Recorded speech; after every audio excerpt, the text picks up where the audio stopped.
কত জায়গা মনে পড়ছে এটা কি কইলি তা কইয়ে নাই আমরা এলাকার একবারে গেছে খাগড়াছড়ি কিশোরী রে না তোর আওয়াজের লেগে ওয়াশ করুন যেত না রে কিশোরী খাগড়াছড়ি একবারে গেছে বেড়াইতো মনে করো বাঞ্ছারামপুরতে বেড়াইতে গেছে খাগড়াছড়ি খাগড়াছড়ি আমি আবার 2-3 দিন আগে মাহফিল করে আইছি খাগড়াছড়ি হইলো সব পাহাড় আর পাহাড় পাহাড়ের সিফাই সিফাই মানুষের বাড়িঘর আর পাহাড়ের সাইড পাহাড়ের মাঝখানে এরকম বিরাট গভীর গর্ত হ্যাঁ রইল ফানি এটারে কই কুচি কি কয় পাহাড়ের কুচি কয় হ্যাঁ যে মানুষ গোসল করে আতফাও দোয় ফানি না খায় এটা অনেক সুন্দর ফানি তা আমরা বাঞ্ছারামপুরতে যে এক বেড়ে গেছে কখনো না গেছে মনে রাখতে করলাম খাগড়াছড়ি যে কখনো না গেছে এই বাঞ্ছারামপুরতে যখন খাগড়াছড়ি গেছে এবার আরে এই হগলে কইয়া দিছে ভাই আপনি যদি কুচি চিনুনি আরে কুচির কথা মনে আছে নি যে জায়গাটা একবারে হুক না ফানি ফানি হ্যাঁ ফানি তো কইছে যে ভাই আপনি যদি কুচি যাওয়ান লাগে দিনও যাইয়ে মাগরিবের পরে কুচির মধ্যে বললো আতিয়াইলে তখন মানুষ ফেলে ভাড়া দিয়া কি মারে না কি করে কি ভাড়া দেয় আর কি তা ভাড়া দেয় এটা তো মানুষ ধর হাতির ভাড়া সহ্য করতে পারতো এমনিতে মরে দিকে ভাই আপনি করে সন্ধ্যার পরে আর যাইয়েন না হ্যাঁ বেড়া একদিন খাম করতে করতে একটু করে সন্ধ্যা গন হয়ে উঠছে হ্যাঁ বেড়া তার প্রত্যেক দিন কি আর রাত্রি হইব এই কথা মনে করি এবার সন্ধ্যার আগে দিয়ে যখন গেছে তখন মাথার ভিতরে কি ঘোড়া ঘুরতে আছে না হাতি ঘুরতে আছে এবার মাথার ভিতরে ঘুরতে আছে তারা দিন না করলো আমি যে আইয়া বললাম আবার নিয়ে হাতি আইয়া পড়ে মনের ভিতরে তো খালি হাতিটা ঘুরতে আছে এর ভিতরে দিয়ে আবার হাত মাছ দিয়ে যখন ঘুরতে আছে দেখে যে মাথার উঠে দেখে হাতিকে রুইছে ও মা গোকল্লা ছিলাম যে ফেহে ফেলিয়ে ফুলে বেহুশ যেই তারা বাজ বেড়াইতে গেছে হ্যাঁ তারা দৌড়াইয়া হারিকেন মারিকেন লাঠি সোডা লইয়া সল মল্লম লইয়া আইসে বিচার তো কুচির দিকে গেছে আইয়া দেহে ফেহে ফানিয়ে ফুলে রয়েছে জিব্বাটাত কামড় দেওয়া রয়েছে ডুব চাইরা দিছে এবার আরে ফানিটা নিয়ে রেলে হুশ করছে কয় ভাই কি দেখতে বেহুশ হলো কয় হাতিটা কয় হাতি কই যে উঠলি দিয়া চাইয়া দেহে যে খের কুইরা দিয়া রাখছে যে আন্দাই আজকে হাতির মতো দেখা গেছে এইটা দেখতে আবার বেহুশ হয়েছে এখন যেই কথা মনে আছে নি যেই কথাটা কইতাম ইসলাম এখন এই মাথার এই যখন এই টাকা আপনার তো জ্ঞান এমনি না হুডুর করো যখন বললে মনে হয় এবারের মতো বুঝুন না নাই তুল্লা দিলে আগে কোনো চিন্তা না কিতা তুল্লা দিলে এটা মাইকে কম যেত না ঠিক কিনা আলাপও লাগাই দিয়ে দেখবেন মাতাল করে লাইতে আছে যদি কোনো ঘুষলের কয় বড় কবে বলে লুঙ্গি ভালো না আইতে আসি ঠিক কিনা এত আলাপ না এখন ইসলামের বিরোধিতা 2 নম্বরে করছে গরিবে না টেহাওয়ালা টাকাওয়ালারা বিরোধিতা করছে ওই যে জাকাত আমরা তো আহল আমরা তো বুঝতেছি টেহা নিজে গেটি আছে আল্লাহ তো সকলের চিন্তা করন লাগে ও সহজ করে কই এখন ধনীতে 100 টাকা বছরে 2.5 টাকা বার করে লাগবে এই 2.5 টাকা বার করে বছরে 100 টাকায় 2.5 টাকা করে বার কইরা এই টাকাটি জমাইয়া যারা গরিব তারারে আবার গাই কিনা দিব ঘর তুল্লা দিব দোহান দিয়া দিব তারা আবার সুবহানাল্লাহ কয় না রে এই ইসলামের বিধানটা এত সহজ একটা বিধান আমরা তারা এটা মানে না কয় না না না না আমি কামাই করে টেহা করছি আমি এখন টেহা দেন দিতা কিন্তু এটা যে কত সুন্দর বিধান ছিল আরো সহজ করে কইতে আছে একবার আর হাই প্রেশার কি প্রেশার হাই প্রেশার কারে কয় যার শরীরে রক্ত নাই হাই প্রেশার কি রক্ত কম না বেশি রে ফাড়ে এটারে কয় হাই প্রেশার একবার রইল হাই প্রেশার আরেকবার রইল রক্ত শূন্যতা হাই প্রেশার হইল জাকাত যে বেড়ায় দেউন না জাকাত যে বেড়ায় দিব এবারায় মনে করো হাই প্রেশার অন হাই প্রেশারের গায়ের ভিতরে রক্ত কম না বেশি তোমরার বিবেকে কি কয় যার শৈল রক্ত তারে আরো 2 বোতল রক্ত দেওন নাকি 2 বোতল রক্ত খুলন এই বুঝা লইছো তো মাশাআল্লাহ তাহলে যার গাও রক্ত বেশি হাই প্রেশার তারতে 2 বোতল রক্ত খুললা লাইলে তার হাই প্রেশার থাকবো না কমবো এখন এই রক্ত কিটা করো এই রক্ত হইল এই যে আমরা দেশের রাজনীতিবিদরা গরিব মিসকিনের লেগে যায় আইসি এটি তো খাইয়া বইয়া রয়েছে খাবি খা হগিন্নি বেডির লেগে বিস্কুট আইছে হ্যাঁ বিস্কুট হাতে খাইয়া বইয়া রয়েছে এখন এই যে হগিন্নি বেডির শরীরে রক্ত নাই আর হেবিডিকে রক্ত ফাড়ে ফাড়ে, এখন ফাড়ে ফাড়ে দিকে হেবিডিতে 2 বোতল রক্ত খুলছেন। আর এই রক্তটা এখন কি নদীত ফালাই দেওয়ার নাকি যার রক্ত কম তারে দেওয়ার? তাইলে যার রক্ত নাই, যার রক্ত বেশি, যার রক্ত বেশি তারতে 2 বোতল খুলন, যার রক্ত কম মাথা ঘুরায়, বোয়াতে উঠলে দইরা উঠন লাগে, আমরা হইলে ফইরা যায় এবিডিরে ওই হেই বেশি 2 বোতল রক্ত যদি দিয়া দেওয়া যায় এবিডির রক্ত শূন্যতা দূর হয়ে যাবে। এটার নাম হইল যাকাত। ধনীর সম্পদ নাও, গরিবের মাঝে দিয়ে দাও, ভারসাম্যতা রক্ষা করো, হাই প্রেশারের রুগীরে বাঁচাও, রক্ত শূন্য রুগীরেও বাঁচাও, এটার নাম হইল যাকাত। সুবহানাল্লাহ বলেন না? এটার নাম হইল ইসলাম।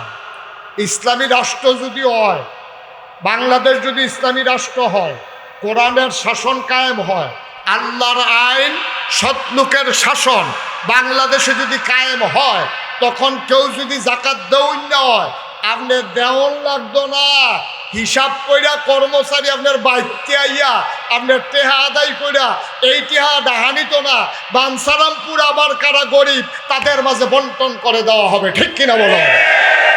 এটা কি সুবিধা না অসুবিধা? না সুবিধা কি সকলের লেগে অসুবিধা নেই, যাবার টেহা আছে হেবার যাইতে রে, হেবারও তো অসুবিধে।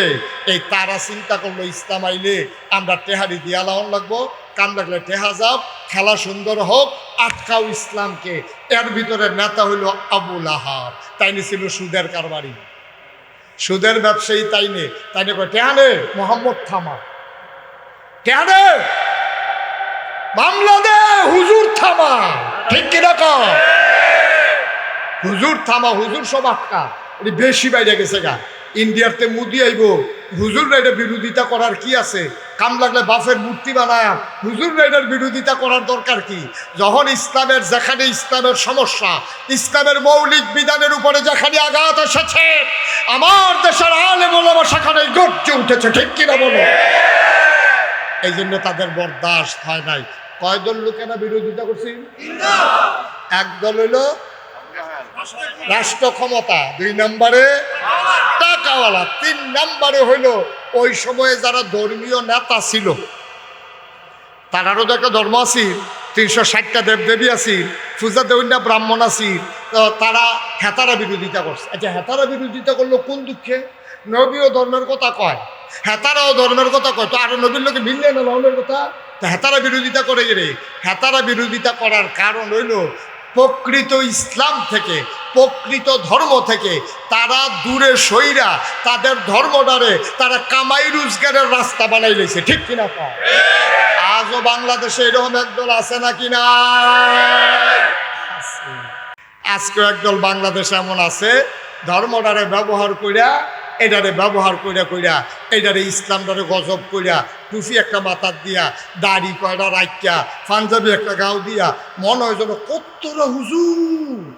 এই কত্তরা হুজুরে এবারে কোরআন শরীফের আয়াত কয়, আবার গান, নাউজুবিল্লাহ কয়টা কয়, গানও কয়, মাঝে যে কোরআন শরীফের আয়াত কয়। তারা ইসলামের পক্ষে বিশাল শক্তি নিয়ে দাঁড়াইতে চায়।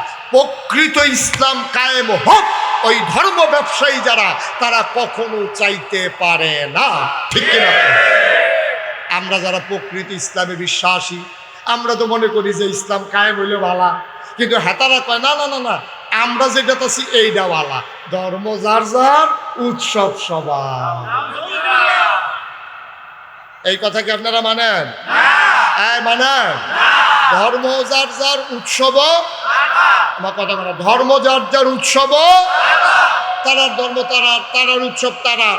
তবে প্রসঙ্গক্রমে বলে রাখি, এই বাংলাদেশে 5ই আগস্ট যখন নতুন করে আবার স্বাধীন হলো, আমার পার্শ্ববর্তী দেশ থেকে বিভিন্ন গোয়েন্দা এজেন্ট এবং বিভিন্ন কুচক্রী মহল, তারা দেখেছে দেশটা সুন্দরের দিকে আগাইতেছে। এখন কেমনে কহেন দিয়ে ফ্যাস লাগান যায়, কয়দিন পরে পরে একটা ফ্যাস লাগায়। 15 বছর ধরে কোনো দাবি দেওয়া নাই, এই সরকার আইতে পারছে না, 1 মাস হয়েছে না, আমরা আনসারেরা বেড়াইয়া খেয়ে নিয়েছে না। কি আসলাম এতদিন? 15 বছর ধরে কইতে পারো না যে আমরা দুগুলো টেহাটুয়া দিয়ে হেতারা আইসে না 1 মাস হয়েছে, হ্যাঁ ভাত খাইতে পারবা না, হেতারা গিয়ে তোমরা কইতে সস্তা চাকরি স্থায়ী করে দিয়ে কেন তোমার লোকের কথা হইছে না, তোমার বুঝ হই তো চাকরি লইছ, তোমার কথায় তো হইছে খালি নির্বাচনের দিন সকাল থেকে মাতাম পর্যন্ত করি থাকবা 22 বছর হালছইবা, ঠিক কিনা কম? তোমার স্থায়ী করবো কিন্তু স্থায়ী করে তোমার টেহা দিলে সর্বটেহার আইব বুঝতে, ঠিক কিনা কম? 15 বছর লাগে আওয়াজ নাই, তাই না হন সুহি মারছে, তাই না আদায় করণের লেগিয়া নাউজুবিল্লাহ না কেন?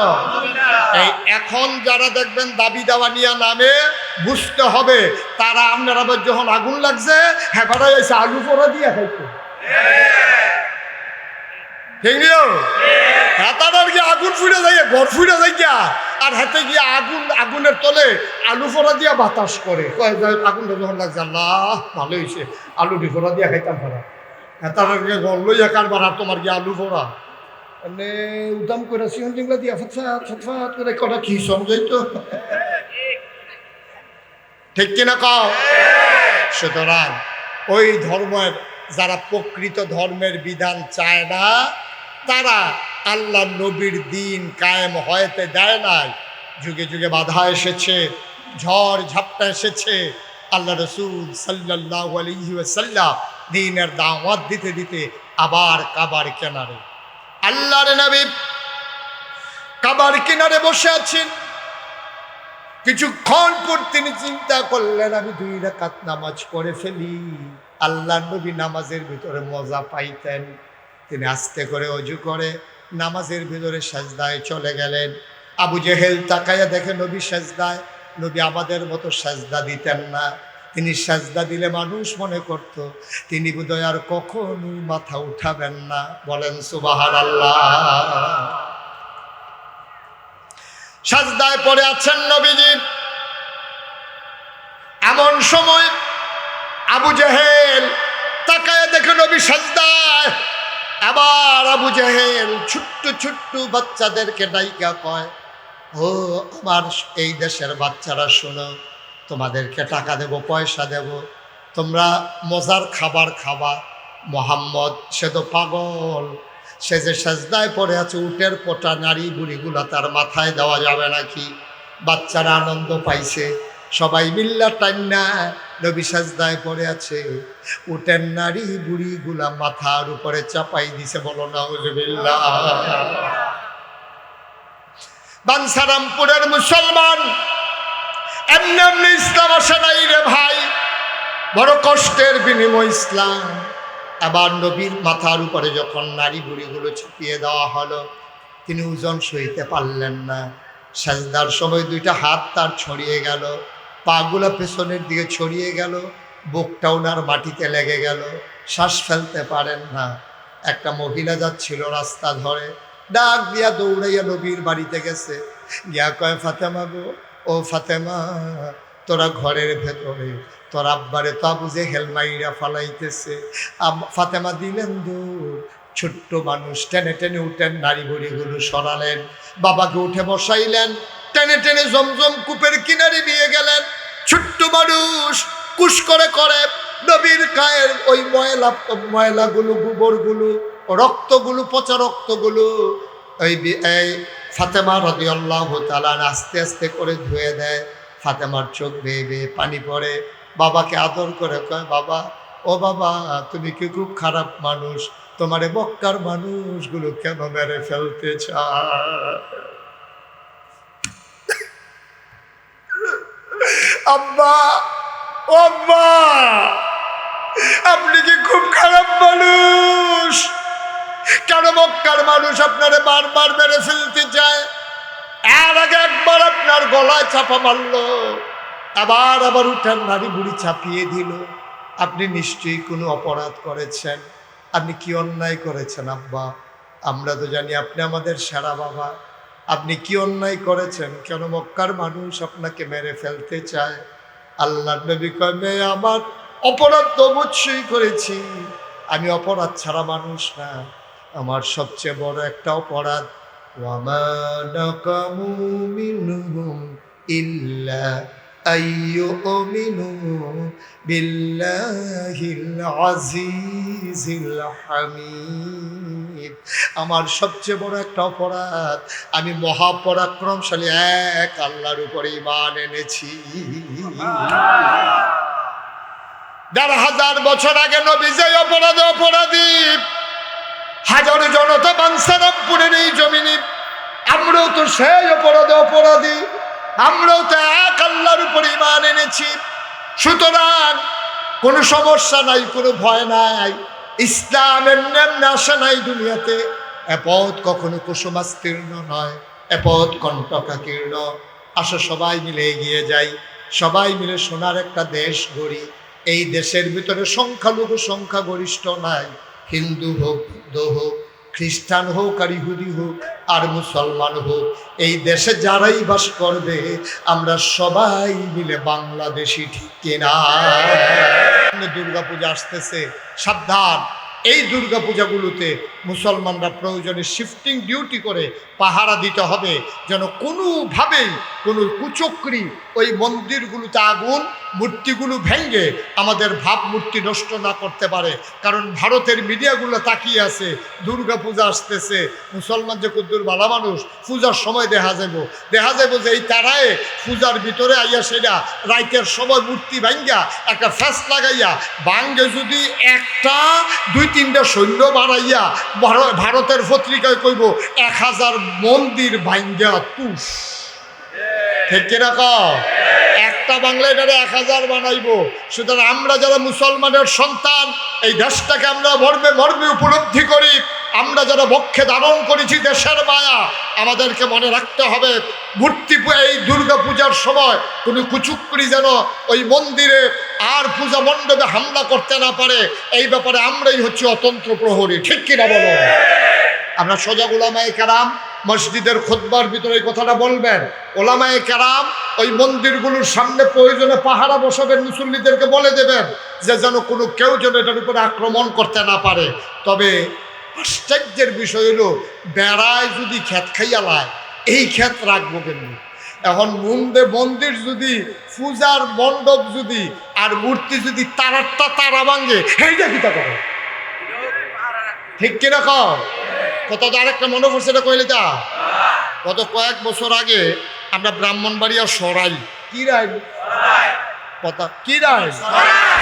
আমরা ব্রাহ্মণবাড়িয়া সরাই এই পত্রিকা, তাই না, মুসলমানরা মূর্তি ভেঙ্গেলা। তো হ্যাঁ না, আমার কিছু মুরিদ আছে, তারাও আমার ফোন করে, হুজুর বাধ্য ঘুমাইতাম পারি না, ফাইখারি মামলা।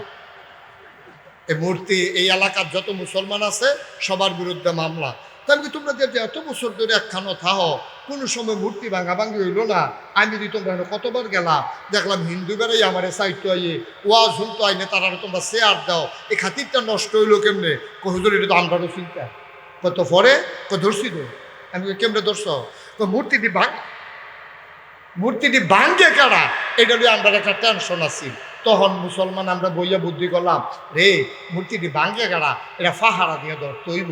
তো ওই মন্দির কালীবাড়ির উপরে, কালীগড়ের উপরে আছিল আম গাছ, আমরা মাদার মেলা গুস্তিংড়ি দিয়ে দড়ি মরি টোসার মোসাইড লইয়া হ্যাঁ নদী উঠটা বইয়া রয়েছি, রাইতে না ভাঙ্গে আর যা খাইবা দেওয়া। তো হুজুর যখন একটু মাইক তো উঠছে, আমরা যখন বইয়া পাহারা দিতেছি, দেখি যে সকলে যখন ঘুমাইয়া উঠছে, দেখি যে একটা বেড়ায় এরকম আস্তে আস্তে আস্তে আস্তে এরকম আগাইতে আছে। আমরা কইতে বোধহয় কারবারটা গড়াইব, আমরা করে খেয়াল করে চাইয়া রয়েছি। যেই মাত্র আইয়া ম্যাচের কানিরা বাড়ি দিছে, আগুনটা ধরানের লেগিয়া ফিরে গেলাম, উফরে গাছের ভাল দিয়া ফিরে সেটা তার আঞ্জা দিয়ে হতাই লইলাম, 3-4 জনে যাতা দিয়া ধরলাম। কেডার এইটা সিলিনা দি, এই সিলিনার ভিতরে দিয়ে তেজ দফাদফি করছে, ফরন্ড লুঙ্গি নাই, চাইয়া দিয়ে মুসলমানই করাইছে।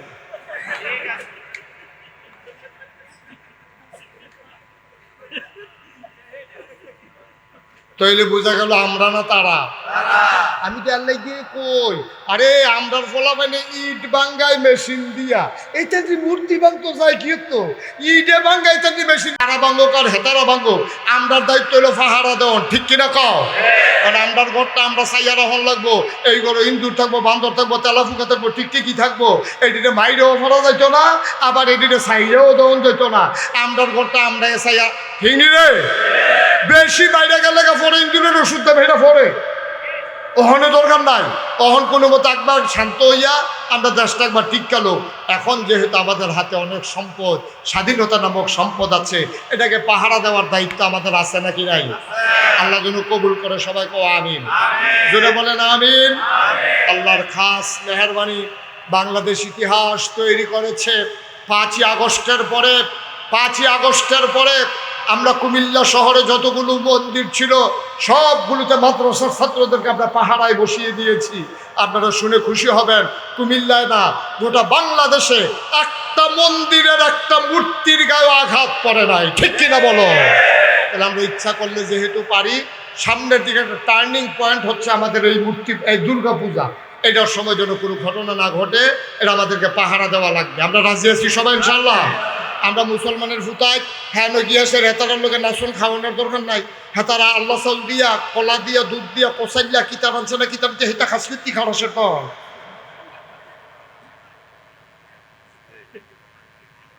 এটা এই আল্লাহ সাল মাল্লা সাল খাওয়ানোর জন্য ফ্যাট খারাপ করানোর লাইন হয়েছে। দেখ আমরা খিচুড়ি টানতে খাইতে মনে করলে মারে কইলে তোর সাথে এমনি খাই রান্না দিব, তোরা খাইয়ালে বিদেশি মুরগা দিয়া। এইটা খানা মারার দরকার নাই, নাচা মাসার দরকার নাই। আমরা আমরা দেশ সুন্দর করে রাখবো, আমরা পাহারায় থাকবো ইনশাআল্লাহ। সবাই রাজি আছো ইনশাআল্লাহ? আল্লাহ যেন হেফাজত করে, সবাই করি আমিন। বন্ধুগণ, আজকে 33 বছর আমি মুশতাক ফয়েজি ওয়াজ করি। 33 বছর এই দেশের মানুষের সাথে আমার এমন একটা সম্পর্ক, আল্লাহর খাস মেহেরবানি। আমি কোনো বড় হুজুরও না, আমি কোনো বড় বক্তাও না, বড় কোনো মানুষও না। এই কয় বছর আগেও তো কলামুডার সিফাত খের কুইরাত উড়ানো কত ওয়াজ আমি করছি। তো অনেক না কয়টা মানুষ আইয়ে সাইটে আইয়ে। আচ্ছা যাই হোক, এটা বড় কথা না। বড় কথা হলে 33 বছর ওয়াজ করিয়া আমি মুশতাক ফয়েজের একটা অভিজ্ঞতা হয়েছে।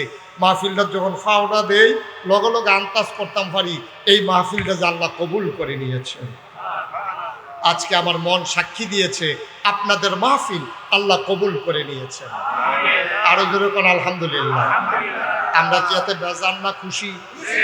আমার মনটাই কইতে আছে যে আল্লাহ 15টা বছর ধইরা তোমার জুড়ে একটা আল্লাহ কইয়া ডাক দিতাম পারছি না। ও তোমার মনটা বইরা কলজাটা ঠান্ডা কইরা আর যে আল্লাহ কইয়া একটা ডাক দিয়া এই যায় গোনা টোনা হয়েছে এসব দিয়ে হালাই দিয়া তারপরে বাইক নিষ্পাপ হইয়া ঘর গিয়ে হইতাম আজরাইল এলে বইরা যাইতাম ফেরেশতারা যেন টান দিয়ে নেই এটা দিয়ে জান্নাতের ভিতরে হালাই। রাজি নিরে? আমরা জান্নাতে যাইতাম, চাই নাকি চাই না? বলেন সুবহানাল্লাহ, বলেন আলহামদুলিল্লাহ, আল্লাহু আকবার। সবাই করা আমিন। নবী যখন দ্বীনের দাওয়াত দিলেন সর্বপ্রথম যেই বাক্যটা দিয়া কলমাটা দিয়া দাওয়াত দিলেন এটা হচ্ছে লা ইলাহা ইল্লাল্লাহ মুহাম্মাদুর রাসূলুল্লাহ। এখন এই কলমা দিয়া যখন নবীজি দাওয়াত দিলেন সর্বপ্রথম যারা ইসলামের দিকে ঝুঁকলো তারা হলো গরিব মানুষগুলো, অসহায় মানুষগুলো। মক্কায় ধনী মানুষগুলো ইসলামের পথে প্রথমে আসলো না।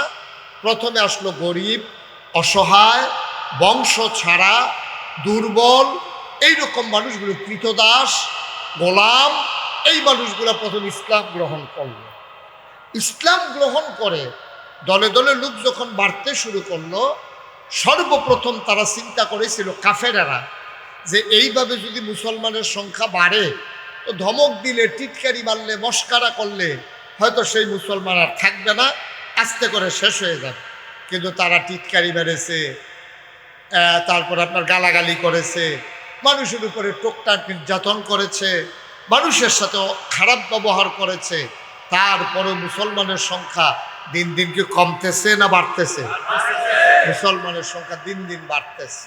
তখনকার জমানায় একটা সংসদ ছিল, সংসদটার নাম হলো দারুন নাদওয়া। আমাদের যেমন বাংলাদেশে সংসদ ভবন আছে, ভারতে যেমন আছে লোকসভা, ব্রিটেনে আছে পার্লামেন্ট, আমেরিকাতে আছে হোয়াইট হাউস। তৎকালীন জমানায় মক্কার কাফেরদের যে সংসদ এটার নাম ছিল দারুন নাদওয়া।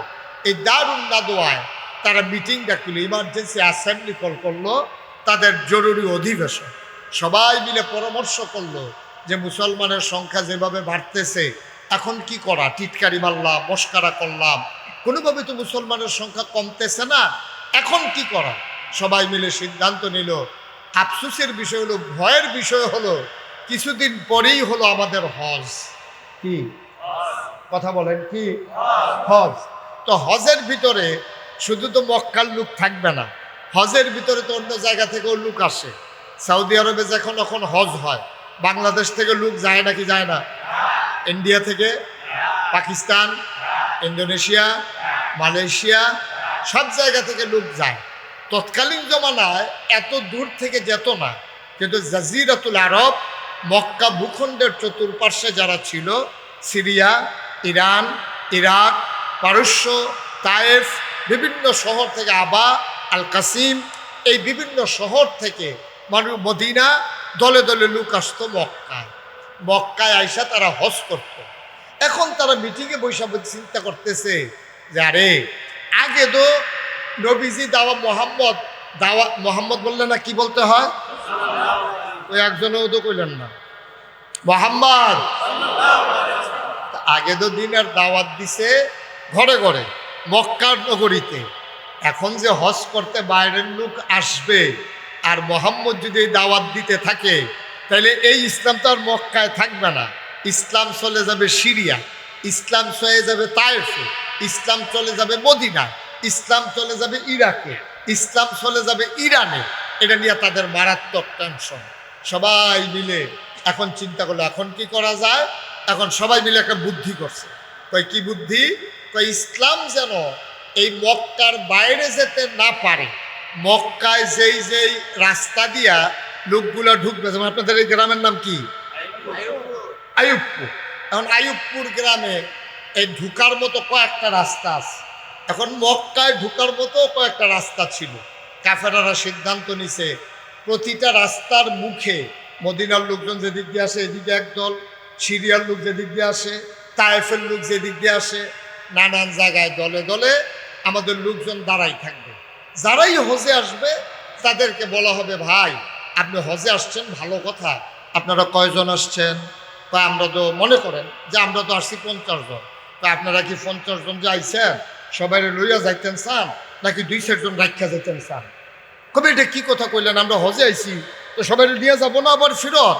2-4 জন রাখা যাবো কি করতে? 2-4 জন লোক যদি রাখা যাইতেন না চান, তাহলে আমরা 10 জন জাদুঘর বাড়ছি। নাউজুবিল্লাহ, আসতে কর জোরে কর নাউজুবিল্লাহ।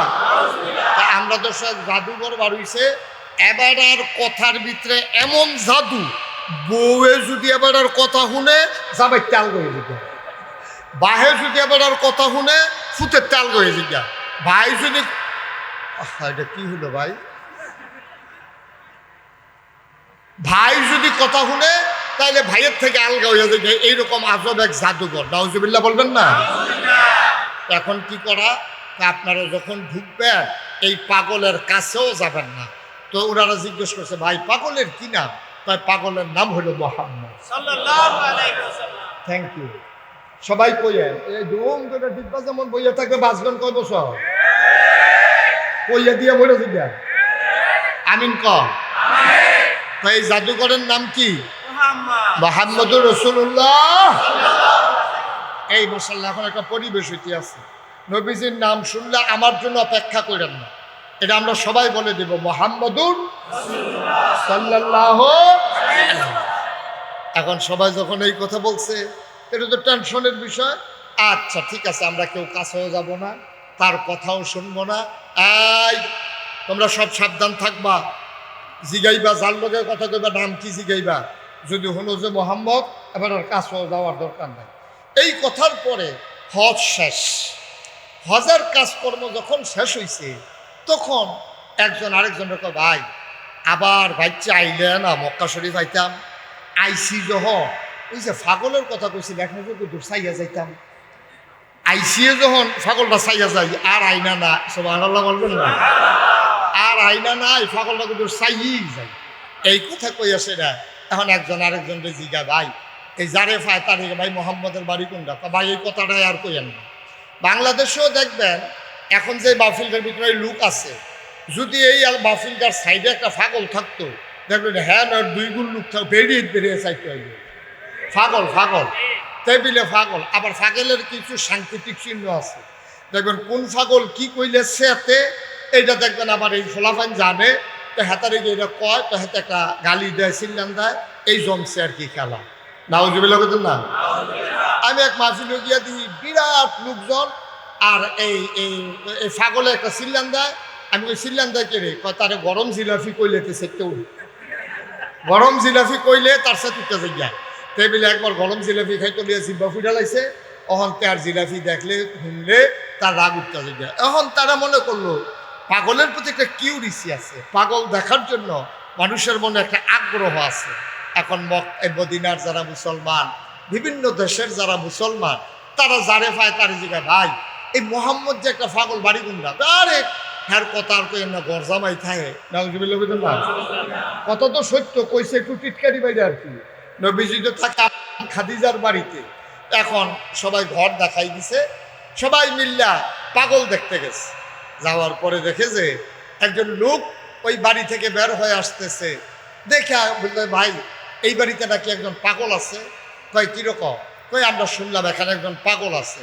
তো যখন দেখছে যে লোকটা আসছে, ওনার সুন্দর দাড়ি, কি সুন্দর ওনার চোখের ভ্রু, কি সুন্দর তার চোখের পাতা, কি সুন্দর তার কপাল, কি সুন্দর তার হাস, সুবহানাল্লাহ কয় না। তো ওনারে জিজ্ঞাসা, ভাই এই ব্যক্তির পাগল আছে? কয় কোন বাড়িতে? কয় এই বাড়িতে। কয় পাগলের নাম কি? কয় মোহাম্মদ। কয় আমিও তো। সুবহানাল্লাহ বলবেন না।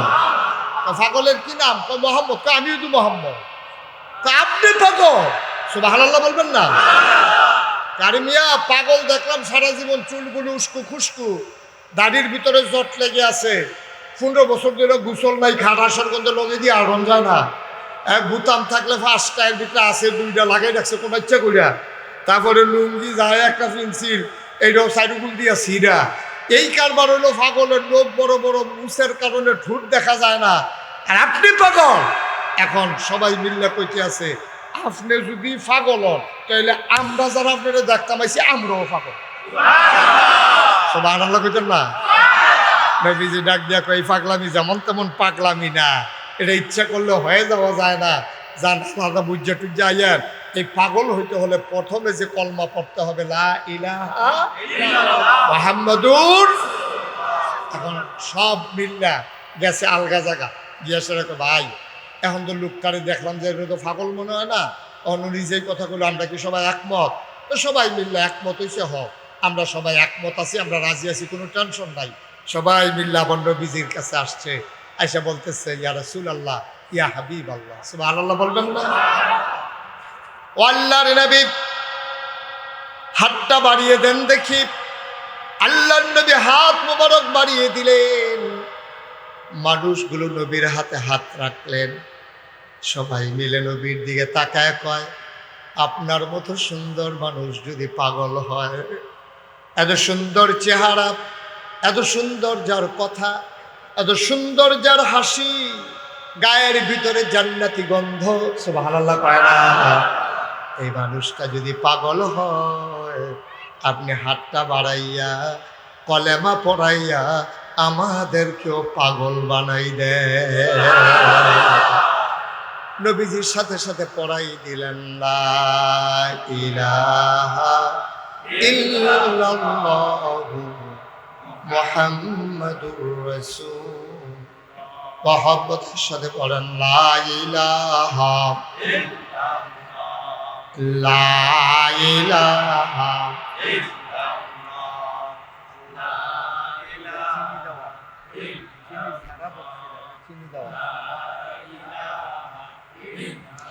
জোরে জোরে লা ইলাহা, আরো জোরে লা ইলাহা লা ইলাহা লা ইলাহা মাশাআল্লাহ লা ইলাহা। আসমান জমিন গায়রুল্লাহ, পাহাড় পর্বত গায়রুল, আসমান জমিন গায়রুল্লাহ, পাহাড় পর্বত গায়রুল, শুধু তুমি মাবুদ এক আল্লাহ, লা ইলাহা লা ইলাহা লা ইলাহা লা ইলাহা লা ইলাহা ইল্লাল্লাহ মুহাম্মাদুর রাসূলুল্লাহ সাল্লাল্লাহু আলাইহি ওয়াসাল্লাম। সবাই পড়েন আলহামদুলিল্লাহ। বন্ধুরা আমার, ভাইরা আমার, মুসলমানের সংখ্যা মক্কা ছেড়ে যখন বাইরে ছড়িয়ে পড়ল, মক্কায় সংখ্যা হয় দিন দিন আস্তে আস্তে বাড়তে শুরু করলো। কাফেরেরা চিন্তা করলো কথায় হবে না, টিটকারি মস্কারাতে হবে না, অনেকভাবে বুঝানো হলো, কোনোভাবেই যখন কাজ হলো না, আবার কাফেরেরা নির্যাতন শুরু করে দিল। নতুন করে যারা মুসলমান হলো তাদের উপরে অকথ্য নির্যাতন শুরু হয়ে গেল। বলেন নাউজুবিল্লাহ। হযরত খাব্বাব রাদিয়াল্লাহু তাআলা আনহু ইসলামের একজন নির্যাতন সহ্যকারী প্রথম দিকের মুসলমান, আমিরুল মুমিনিন, খলিফাতুল মুসলিমিন হযরত ওমর যখন ক্ষমতার মসনদে আরোহী, তিনি মাঝে মাঝে সাহাবাদেরকে ডেকে বলতেন, আমাকে নসিহত করেন, আমি যেন ভালো থাকতে পারি, আমি যেন খারাপ হয়ে না যাই। দেখেন কত বড় কথা। ইসলামের দ্বিতীয় খলিফা, জান্নাতের সুসংবাদ প্রাপ্ত দ্বিতীয় মানুষ, আমিরুল মুমিনিন খলিফাতুল মুসলিমিন হযরত ওমর রাদিয়াল্লাহু তাআলা আনহু, যার ব্যাপারে নবী বলেছেন, আনা খাতামুন নাবিয়্যিন লা নাবিয়্যা বা'দি, আমি হলাম সর্বশেষ নবী, আমার পরে আর নবী নাই। বলেন সুবহানাল্লাহ। এত বড় মানুষটা দুনিয়ায় থাকতে জান্নাতের যিনি সুসংবাদ পেয়েছেন 10 জন মানুষ, তার ভিতরে দ্বিতীয় মানুষ হযরত ওমর। ওমর একদিন খাব্বাব রাদিয়াল্লাহু তাআলা আনহুকে মসজিদে নববীতে ডেকে পাঠালেন। উনি আসলেন, হযরত ওমর বলে, আপনি পাঞ্জাবিটা একটু খুলেন দেখি। ওমর জানতেন ওনার পিঠের কি অবস্থা। পাঞ্জাবিটা খুলে দেওয়া হলো। উনি বললেন, আমার দিকে একটু ঘুরে বসেন। হযরত খাব্বাব রাদিয়াল্লাহু তাআলা আনহু ওমরের দিকে ঘুরে বসলেন। তিনি তাকায়া দেখলেন পিঠের ভিতরে এরকম পোড়া পোড়া ছোট ছোট গর্ত দেখা যায়। ওমর হাত বুলায় আর চোখের পানি ছেড়ে দিয়েও ঝরে কান্দে।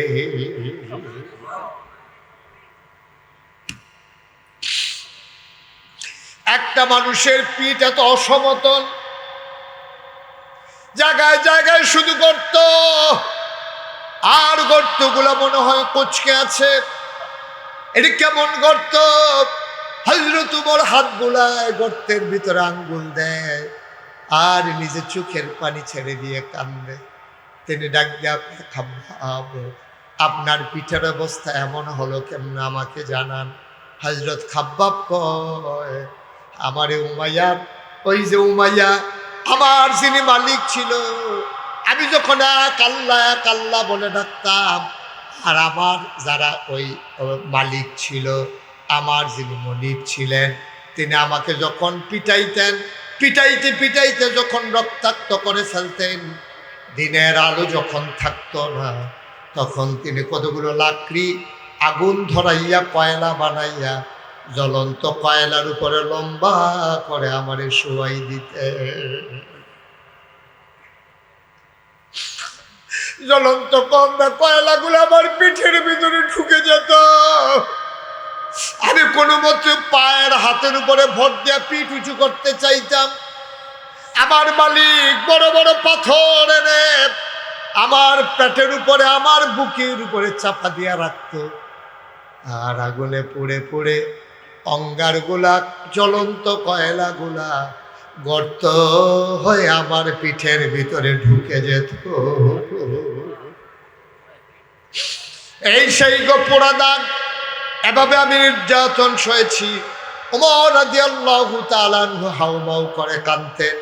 ওরা বেলালের উপরে আক্রমণ করলো, খাব্বাবের উপরে আক্রমণ করলো। তারা মানুষগুলো নানানভাবে যখন নির্যাতন করতেছে, আর দিনে মুসলমানের সংখ্যা বাড়তেছে, এবার আবু জেহেল টার্গেট নিলেন, আমার নবীর উপরে তিনি আক্রমণ করবেন। বলেন নাউজুবিল্লাহ। আল্লাহ নবী কাবার কিনারে হেলান দিয়ে বসে আছেন। খুব খেয়াল করেন, নবীজি কাবার কিনারে হেলান দিয়ে বসে আছেন। এমন সময় এই আবু জেহেল আইসা নবীজির সাথে দাঁড়াইছে। এখন আবু জেহেলের সাথে নবীজির কোনো ঝগড়া নাই, কোনো বিবাদ নাই, টাকা পয়সার কোনো লেনদেনও নাই। তারপরে আবু জেহেল এসে নবীরে ডাক দিয়া দাঁড় করাইছে। এখন প্রশ্ন হলো, আবু জেহেল কেন নবীকে মারতে যায়? মনে রাখবেন, গোটা পৃথিবীতে যত নবী এবং রাসূল এসেছেন, নবী এবং রাসূলরা আসার পরে নবী এবং রাসূলদের 3 দল মানুষ বিরোধিতা করেছে, এবং আমাদের যিনি নবী ওনারও বিরোধিতা করছে 3 দল মানুষ। কয় দল? কথা কানা দেখি, কয় দল? 3 দল মানুষ। আকারে আদমের সময় তো আর মানুষ ছিল না, আমাদের আব্বা আদম বাচ্চা গেছে। নূহ আলাইহিস সালাম থেকে শুরু হয়েছে একেবারে ঈসা নবী পর্যন্ত 3 দল মানুষ এই নবীদের ইসলামের আল্লাহর বিরোধিতা করছে। আজকে এই 3 দল মানুষকে আমরা চিন্না রাহাম কেড়াই, দরকার আছে নাকি নাই? এই 3 দল মানুষ কেড়া, এটা আমরার ভিতরে আছে। তখন আমি কোয়া শুরু করাম, আপনারা দেখবেন নামও কইয়ালাইতে পারবেন। এই আইটি আছে কয় দল? আরে মনোযোগ নাই রে। কয় দল? 3 দল মানুষ। ইসলামে প্রচন্ড গরম না? আমি বুঝতে পারছি, আমি কম সময়ে ছেড়ে দেবো ইনশাল্লাহ। এই যে 8 নম্বর যাত্রী বসো।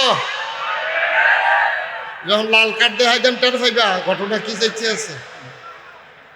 বয়া দাও, ফাউল করো না। কয় দল না? কয় দল? 3 দল মানুষ নবীজির বিরোধিতা করছে। 1 নম্বরে হইল যারা তখন ক্ষমতায় ছিল। তো তখন যারা ক্ষমতায় ছিল তাদের নেতা ছিল আবু জেহেল। কি নাম? কথা কথা কি নাম? তা আবু জেহেল কেন বিরোধিতা করলো? খুব খেয়াল করেন, সিহন কথা কইলে বুঝবেন। বুঝানোর ভিতরে আমি মাশাআল্লাহ খারাপ না, ভালোই। অনেকে কইছে, কই হুজুর আপনার ওয়াজ যে তারা না বুঝে তার আর ওয়াজ শুনতে লাভ নাই। আমি যেমন কোনা কাঞ্চি মেরে কেন, যে যেই রকম খাইতে পারে সেই রকম। বসো, একজন একজন করে উঠতেছো কেন? কি হয়েছে? চুপ করে একটু কথা শোনো। আমি এই খাউন্ডা আনতা যে খানা দিতাম পারি, মনে করেন দুধের বাচ্চা, তো তারে তো আর ভাত দেওয়ান যেত না, তারে ফিডারে বুড়ে দুধ দেওয়ান লাগবো। তাই কোনো মতে দুধ ছাড়াইয়া মাত্র কিছু কিছু খাইতে পারে, তারে ডাইলের পানি দিয়ে কষলন দিয়ে ভেঙিও। এরপরে যারা শক্ত খায় খাইব, অক্করে যারা নরম, দাঁত নাই, সমস্যা, কাম লাগলে বদনার ভিতরে বইরে মল দিয়া মার হাবো কেন তো একেবারে বুঝ মতো কথা লইয়া বাজ যাবেন। কয় দল না? কয় দল না? পক্ষে না বিপক্ষে? তখন এক দল হইল রাষ্ট্রীয় ক্ষমতা, রাজা বাদশাহ যারা থাকে তারা 1 নম্বর ইসলামের বিরোধিতা করে, অহনো করে, আগেও করছে, লেখারাহান সামনের দিনও করব। ঠিক কিনা কন? কারণ যারা ক্ষমতায় যায় তারার কাছে ইসলামের চাইতে ক্ষমতা বড়। ঠিক কিনা বলো? কাম লাগলে ইসলাম দাঁড়াত লাগুক, তারা ক্ষমতায় থাকলে সারে। যারা ইসলাম রে সাইড কইরা ক্ষমতায় থাকতে চায়, ইতিহাস প্রমাণ করেছে রান্না করে গরম ভাতও খাইয়া যাইতে পারে না। এটাই হচ্ছে বাস্তবতা, এটা ইতিহাস না। ওকে রিসেন্টলি, মানে কয়দিন আগে আর কি, ঠিক রে? তাইলে বোঝা গেল আপনি ইসলামের লগে দ্বন্দ্ব করে থাইকা লাইবে আল্লাহর মায়ের দুনিয়ার বা। ঠিক কিনা কন? আল্লাহ যেন হেফাজত করে, সবাই কোনা আমিন। তো নবীজি যখন দিনের দাওয়াত দেয়, আমরা এই যেমন বাংলাদেশের প্রধানমন্ত্রী, তখনকার প্রধানমন্ত্রী হলেন মনে করেন আবু জেহেল। তা আবু জেহেলে চিন্তা করলো, খুব খেয়াল করেন, সিহন কোথা থেকে বসছি আমরা। আবু জেহেল চিন্তা করলো, মোহাম্মদে যে কয় লা ইলাহা লা ইলাহা দূর থাকে না গেলে না ভাই, আমি কয়া লা ইলাহা যদি শুনে কথা লা ইলাহা, এই কথা মানি কি? এই কথা মানি। আপনারা কইলাম বুঝছেন না, আমি আগে বুঝতাম না, মাদ্রাসা ফরনের আগে, ওখানে না বুঝি অর্থ কিটা। লা ইলাহা মানে কোনো ইলাহা, খেয়াল করেন, লা ইলাহা, কোনো ইলাহা নাই। ইলাহ কারে কয়? কয় কোনো মাবুদ নাই, কোনো মাশুক নাই, কোনো মাউজুদ নাই, কোনো মাকসুদ নাই, কোনো রিজিক দাতা নাই, কোনো হায়াত দাতা নাই, কোনো মৌত দাতা নাই। নাই বলতে কিচ্ছু নাই। সুবহানাল্লাহ কইতেন না? এটা হলো লা ইলাহা। এবার ইল্লাল্লাহটা কিটা? কয় হ্যাঁ আছে একজন, তিনি কে? আল্লাহ। এখন এই কথাটা যদি হয় তাহলে আইনদাতা নাই, বিধানদাতা নাই, রিজিক দাতা নাই, মৌত দাতা নাই, তাহলে আবু জেহেলের আইনে মক্কা চলে। আপনারা কি শুনেন না যে ছেলেরা কথা কইলো লগে দিয়ে কি আর কোনো মানুষ নাই তার লগে দিয়া? এখন যখন কইলো লা ইলাহা, কোনো ইলাহ নাই, অর্থাৎ কোনো আইনদাতা নাই, কারো কোনো আইন নাই। ইনিল হুকমু ইল্লা লিল্লাহ, আইন চলবে শুধু কার? আল্লাহ। আরে বুঝতে হইল কইেন কার? আল্লাহ। এই কথা যদি কয় তখন আইন চলতে আছে আবু জেহেলের। নবীজি যদি আইয়া কয় আইন চলবে একমাত্র আল্লাহ, তাহলে আবু জেহেল কি আছে না গেছে রে? এইটা তো তোমরা এটা বুঝছো না। আবু জেহেল তো বুঝতে লাগছে বুঝা, কারণ তো আরবি বুঝে তো আরবি বুঝে দেখে বুঝতে স্যার রে লা ইলাহা ইল্লাল্লাহ তো লা ইলাহা ইল্লাল্লাহ না রে, লা ইলাহা ইল্লাল্লাহ মানে আমি আবু জেহেলের ক্ষমতা নাই। এখন আবু জেহেলের ক্ষমতা নাই, আবু জেহেল কি মুহাম্মদের পক্ষে থাকবো? কথা বলে পক্ষে থাকবো? যখন দেখছে বাংলাদেশে যারা ইসলামকে কায়েম করতে চায়, বাংলাদেশে যারা ভারতের আধিপত্য মেনে নেয় না, যারা বলে আইন চলবে একমাত্র আল্লাহর, ঘুম হত্যা সন্ত্রাস করে ক্ষমতায় থাকা যাবে না, ওই ইসলামী মানুষগুলো আলেম ওলামাগুলো যখন ওই তাদের বিরুদ্ধে দাঁড়িয়ে গেল, তারা চিন্তা করলো ক্ষমতার বিরুদ্ধে একমাত্র শক্তি হইল আলেম ওলামা, সুতরাং আলেম ওলামাকে থামিয়ে দাও। ঠিক কিনা বলো? এই জন্য আমরা দেখেছি ওই 13ই শাপলা চত্বরের ঘটনা ঘটেছে। এই বাংলাদেশে সন্ত্রাসী, লুটতরাজকারী, জানাকারী, ডাকাত, চুর, বদমাইশ যারা রডের বদলে, এই রডের বদলে ব্রিজও বাস দেয়, কন্ট্রাক্টারির নামে আঙ্গুল ফুল্লা কলা গাছ হয়, নির্বাচনের আগে গাছ ধরে খেলুইতে ফাঁস করণের পরে তারে কাটলে পুরোটা গেলাম খাওয়ান যাবো। ঠিক নি রে? এই মানুষটি যখন দেখলো আরে এই হুজুর ইটা ইমাম দিনের না দিনে খায়, তারপরে গিয়া কি কয় জানাজার কাফনের কাপড় উঠলে বউয়ের লেগে ব্লাউজ বানাইলাম, তারপরে গিয়া এই মুর্দারে গোসল করাইয়া সাবানটা হুজুরে দিয়া দেয়। আর এই হুজুররা দিয়ে আমরা রুফরি দিয়া কথা কয়। যখন দেখছে যে ওলামায়ে কেরাম এই দেশে স্বাধীনভাবে রাষ্ট্র ক্ষমতা পরিচালনা করতে গেলে ওলামায়ে কেরামদেরকে দামাইতে হবে, তখন এই বাংলাদেশের রাষ্ট্রীয় ক্ষমতায় মসনদে যারা আসীন আছে, সন্ত্রাসী, ডাকাত, চুর, বদমাইশ, শার্টের বোতাম খুলে বাজারে হাঁটে, তাদেরকে পুলিশ দেখে না, অথচ বাংলাদেশের জেলখানাগুলো আমার আলেম ওলামা দিয়া ভরে গেছে। ঠিক কিনা বলো? আমরা সেই দিন বলেছিলাম আমরা বিশ্বাস করি দিন মানতে গেলে মামলা হবে, হামলা হবে, জেল জুলুম নির্যাতন হবে, প্রয়োজনে জীবন দেওয়া যাবে, ইমান দেওয়া যাবে না। বাদশাহপুরের মানুষ রাজি আছো কিনা? হাত তুলে দেখো।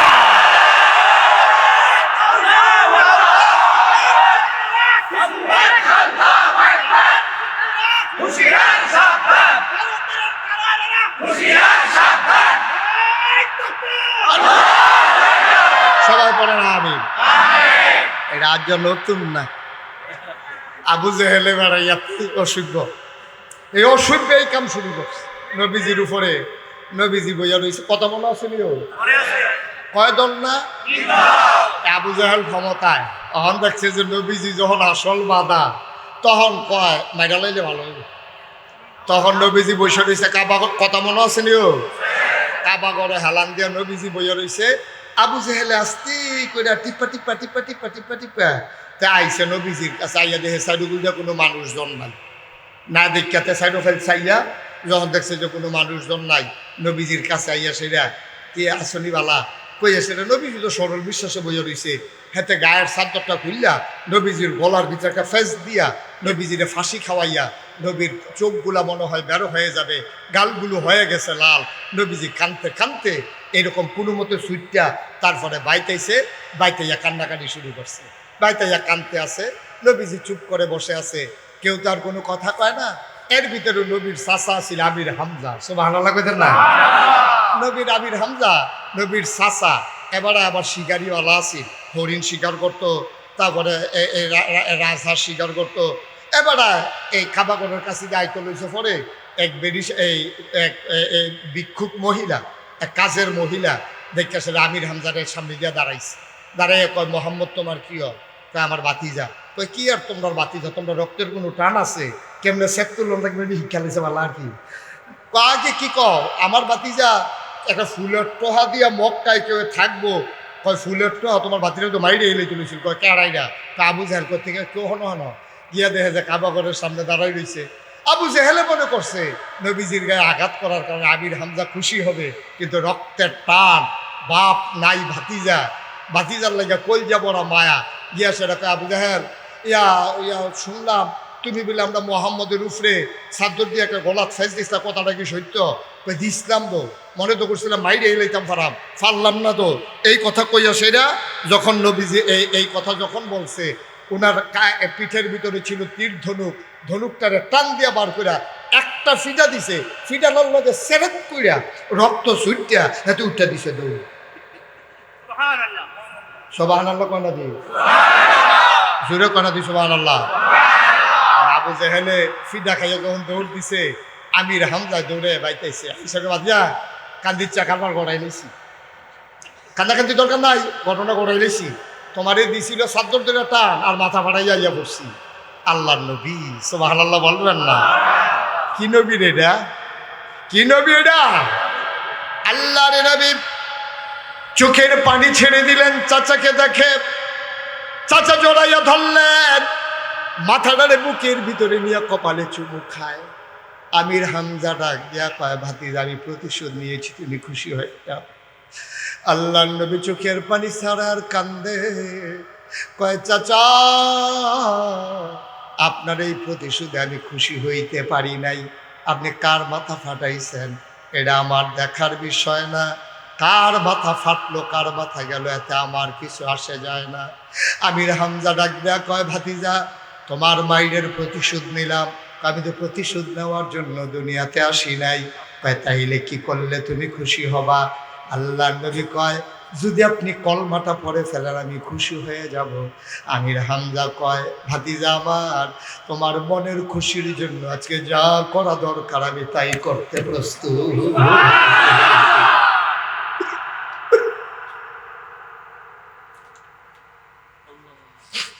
মোহাম্মদরা তোর আব্বা নাই,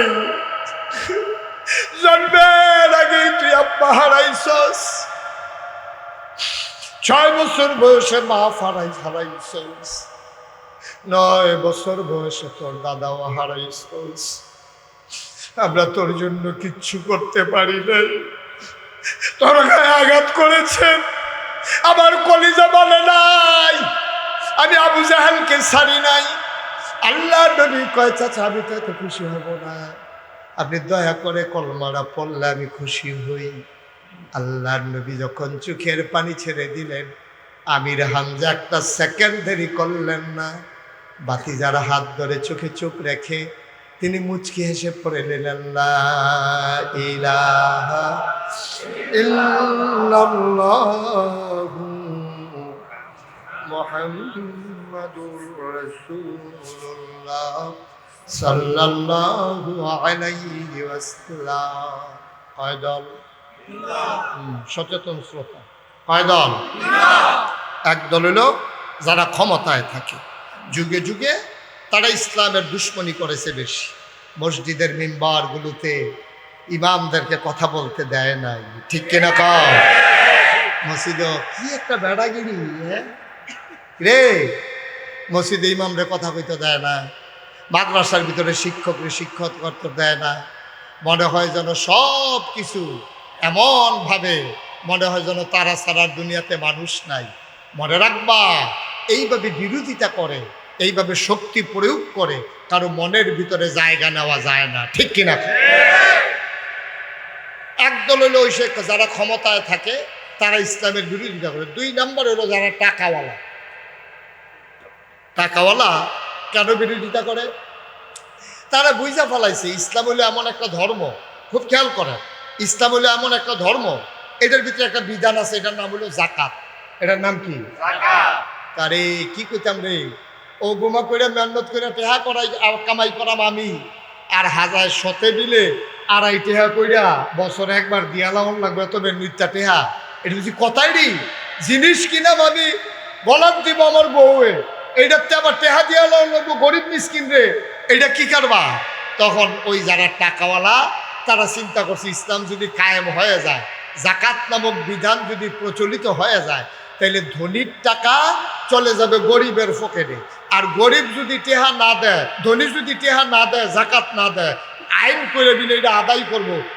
আবু বকরের মতো নরম মানুষটা নবীজির ইন্তেকালের পরে একতারা কইছে যে আমরা আগের মতো আমরা জাকাত দিতাম না, আপনাকে বুঝ করে দেন। আবু বকরের মতো নরম মানুষটা ফাল দিয়ে উঠটা কয়, এই সৈন্যবাহিনী রেডি হোক, যারা ইসলামের জাকাতের মতো বিধানকে অস্বীকার করে তারা মুসলমান থাকতে পারে, সুতরাং তাদেরকে ছাড়া হবে না।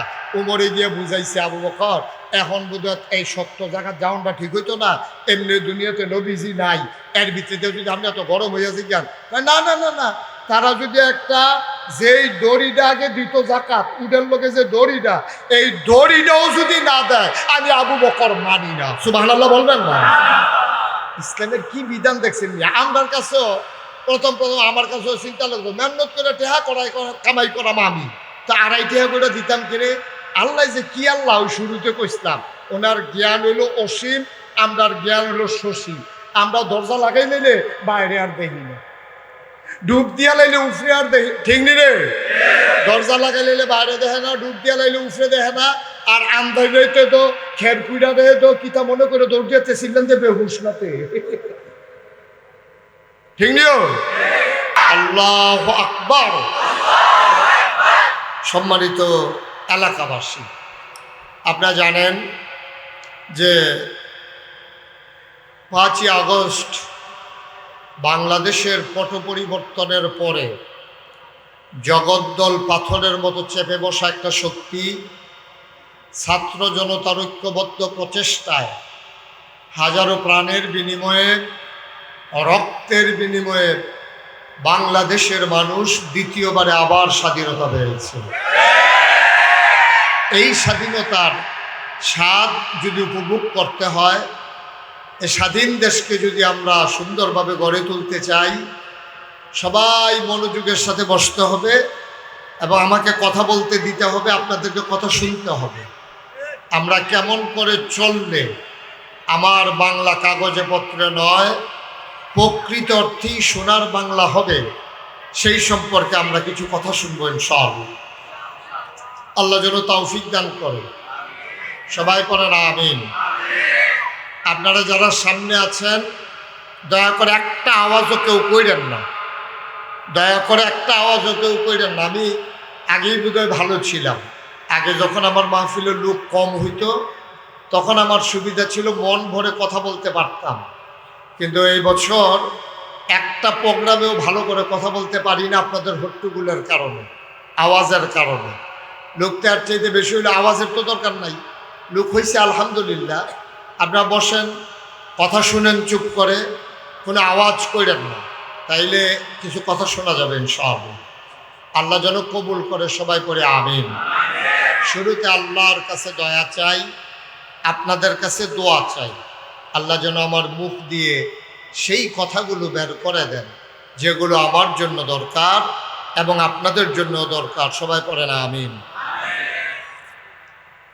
বন্ধুগণ, আল্লাহ তাবারক ওয়া তাআলা এই দুনিয়ার ভিতরে আমাদেরকে যখন পাঠালেন, পাঠানোর পরে আমাদের জ্ঞান হলো সসীম। খুব খেয়াল করে শুনেন, আমাদের জ্ঞান হলো সসীম, সীমাবদ্ধ। মাইকটা আরেকটু কমাই দেন। আমাদের জ্ঞান একেবারেই সীমাবদ্ধ। এই সসীম জ্ঞানের অধিকারী মানুষগুলো জানে না আগামী সকালবেলা সে ঘুম থেকে উঠবে কি উঠবে না, কেমন করে তার জীবন চালাতে হবে, কি হবে তার রিজিক, কেউ জানি না আমরা। কিন্তু আল্লাহ অসীম জ্ঞানের অধিকারী, তিনি আমাদেরকে মানুষ করে পাঠানোর পরে কোন পথে গেলে জান্নাত, কোন পথে গেলে জাহান্নাম, কোন পথে গেলে লাভ আর কোন পথে গেলে লোকসান, কোন পথে ভালো কোন পথে মন্দ, কোন পথে কল্যাণ কোন পথে অকল্যাণ, কোন পথে শিরক বিদআত, কোন পথে তাওহীদ রিসালাত, কোন পথে কুফর আর কোন পথে ইসলাম জানানোর জন্য যুগে যুগে আল্লাহ তাবারক ওয়া তাআলা নবী এবং রাসূল পাঠিয়েছেন। এই নবীদের মাঝে যিনি সবার সেরা, যিনি সবার শেষ, তিনি হলেন আপনার আমার নবী, নবী মুহাম্মদুর রাসূলুল্লাহ। নবীর নাম শুনলে কি পড়তে হয়? সবাই পড়েন, কি পড়তে হয়? এই ছেলে, এই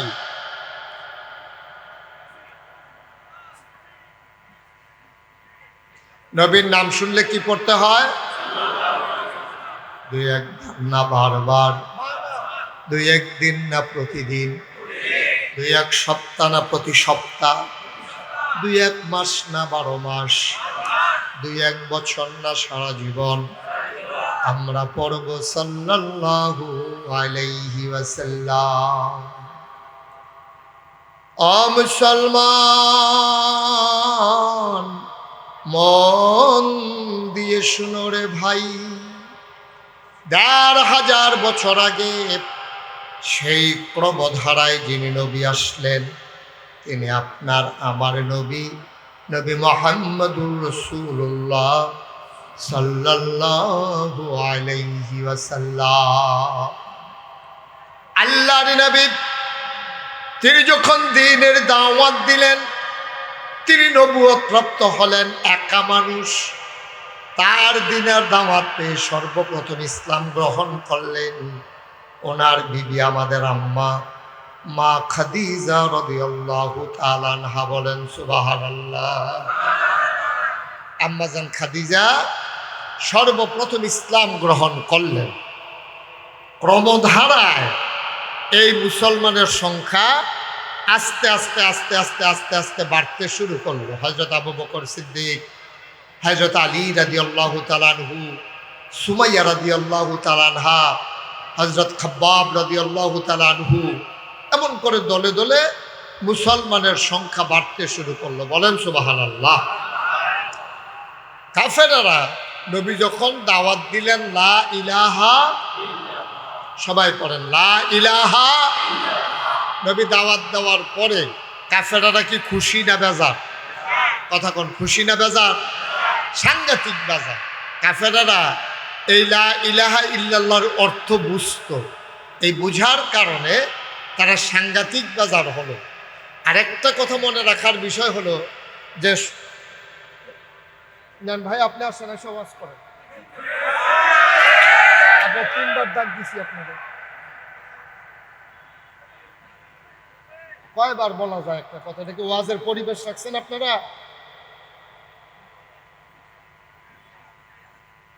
মঞ্চে বৈশা বৈশা আপনার কথা বললে, সামনে কথা বললে তো আমরা আনছেন কেন আপনারা?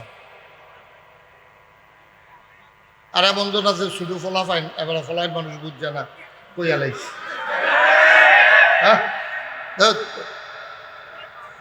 15-20 মিনিট চলে গেল, আমি একটা পরিবেশই করতে পারলাম না আপনাদের জন্য।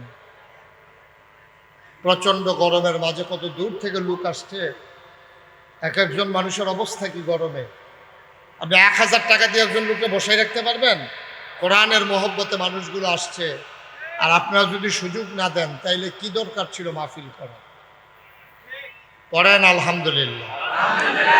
পিন পতন নিস্তব্ধতার মাঝে কথা হবে, আর আমার কলিজার টুকরারা আমি যখন যেটা বলবো আওয়াজ করে জবাব দেবা ইনশাআল্লাহ। মঞ্চে যারা আছেন সবাইও জবাব দিয়ে, অমনোযোগী হইয়েন না, এদিক সেদিক তাকাইয়েন না। সবাই মিললে জান্নাতে যান, এবারে বোধহয় যাইতো না, বোধহয় এবারে না হলে আমি জান্নাত বাঞ্চে যাম, আমি জান্নাতে যেতাম না। সবাই বসো, আমরা এখন তওবা করব। দরকার আছে নিও, গোনা মাফের দরকার আছে নি। এখন আমি যে এতটান কইলাম, দিনটা রাখা এই ইসলামটারে চাইয়া রাখতে হইলে আমরা আঘাত আইব, সহ্য করতে হইব, মামলা হইব, জান দেওয়ান লাগবো, হিন্দু বাড়ি বেড়াইয়া পাহারা দেওয়ান লাগবো। এতটান যে কইলাম, আমরা আগে মুসলমান হইলে না, ঠিক কিনা কও? এই মুসলমান হওয়ার জন্য আল্লাহর খাস মেহরবানি বাংলাদেশের প্রত্যন্ত অঞ্চলে যেইভাবে মাদ্রাসাগুলো এই বাচ্চাটিরকে আউযুবিল্লাহ শিহায়, বিসমিল্লাহ শিহায়, কোরআন শরীফ শিহায়, অজু গোসলের ফরজ শিহায়, এটার দরকার আছে নাকি নাই? একটা লোক লাভ দিয়া দাঁড়াইবেন যে হুজুর জান্নাতে যেহেতু যাইতাম চাই, আর যেহেতু সুন্দর কইরা আল্লাহর খাস মেহরবানি এই ইসলামটারে টিকেই রাখতে চাই, মায় যদি মুসলমান হয় এই বেটির গরু যত জিফুত হইব সব দি মুসলমান লাগবো, ঠিক নি রে? আল্লাহ যেন কবুল। আহা দেখছেন কারবার, তোমরা যেই বুঝুন না হইছ মাদ্রাসার পক্ষে কথা কইতে আসি, তোমরা মাদ্রাসার ফলাফল উঠলে আগে কি কারবার কি? একজন লোক উঠছেন না, দয়া করে বসান একটু, সবাই কনা আমিন, যেটা কনা আমিন, আল্লাহ যেন হেফাজত করে, সবাই কনা আমিন। আজকে আমরা আব্বার জন্য প্রচন্ড গরমের মাঝে হাজারো জনতা হাজির হয়েছেন। আহারে আব্বা, আহারে আম্মা, এই বাইরে এরকম গরম, চতুর্দিক দিয়ে যেন মাটি, হেন জানি কি গরম, কেমনে জানি আম্মায় থাকে, যার মা দুনিয়াতে নাই, যার আব্বা দুনিয়াতে নাই। এই প্যান্ডালটার ভিতরে একটা লোক চাই লাভ দিয়া দাঁড়াইবা, হুজুর দোয়া করে দেন মায়ের নামে, বাবার নামে, আব্বা আম্মার কবর যেন জান্নাত হয়ে যায়, এই আশায় মায়ের নামে, বাবার নামে, এই মাদ্রাসার জন্য, মেয়েদের মাদ্রাসা। আহারে মা যদি ভালো হয়ে যায় সন্তানগুলো ভালো হয়ে যাবে। হুজুর এই আশায় এই মাদ্রাসার জন্যে আমি দিয়ে দেব 20,000 টাকা। ভাই কয়েকটা মিনিট চাইছিলাম, একটু মাদ্রাসাটার দিকে একটু মায়া লাগে না ভাই? আপনাদের মেয়েরাই তো পড়বে, কয়েকটা মিনিট সময় দেন, কয়েকটা মিনিট, তারপর আমরা দোয়া করে দেবো ইনশাআল্লাহ। আমি বুঝতেছি গরম, কয়েকটা মিনিট বসেন। 1 নম্বরে কে আছেন 20,000 টাকা আছেন? যে হুজুর ইনশাআল্লাহ মাদ্রাসার জন্য আমি 20,000 টাকা দিয়ে দেব, প্রাণ ভরে দোয়া হবে, আব্বার নামে আম্মার নামে দোয়া হবে ইনশাআল্লাহ। 20,000 টাকা দেওয়ার মতো একটা লোকও নাই, নাই। আব্বা আম্মার নামে নবীর ঘর মাদ্রাসায় 20,000 টাকা দেওয়ার মতো একজন লোকও নাই। আল্লাহ তুমি কবুল করো, কবুল করো, কবুল করো, সবাই কোনা আমিন। পারবেন একজন? 20,000 অথবা 10,000? আহা, আছেন কেউ যে হুজুর ইনশাল্লাহ আমি 20,000 টাকা দেবো অথবা 10,000 টাকা দেবো?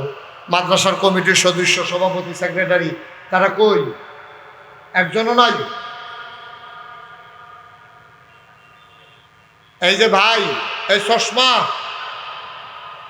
ও 10টা মিনিট বলে মরে যাবেন গা। তারে বসন্ত, ছেলে বসো, বসো, আর উঠো না।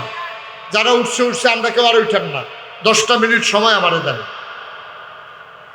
আরে কি মাদ্রাসা কি একজন লোক নাই এখানে? কি করছেন সারাদিন লাগাইয়া? 20,000 টাকা দেওয়ার মতো একটা লোক নাই। আল্লাহ আল্লাহ আল্লাহ আল্লাহ আল্লাহ, আল্লাহ তুমি কবুল করো। হ্যাঁ আচ্ছা, 10,000 টাকা দিতে পারেন একজন দাঁড়ান তো যে হুজুর ইনশাআল্লাহ।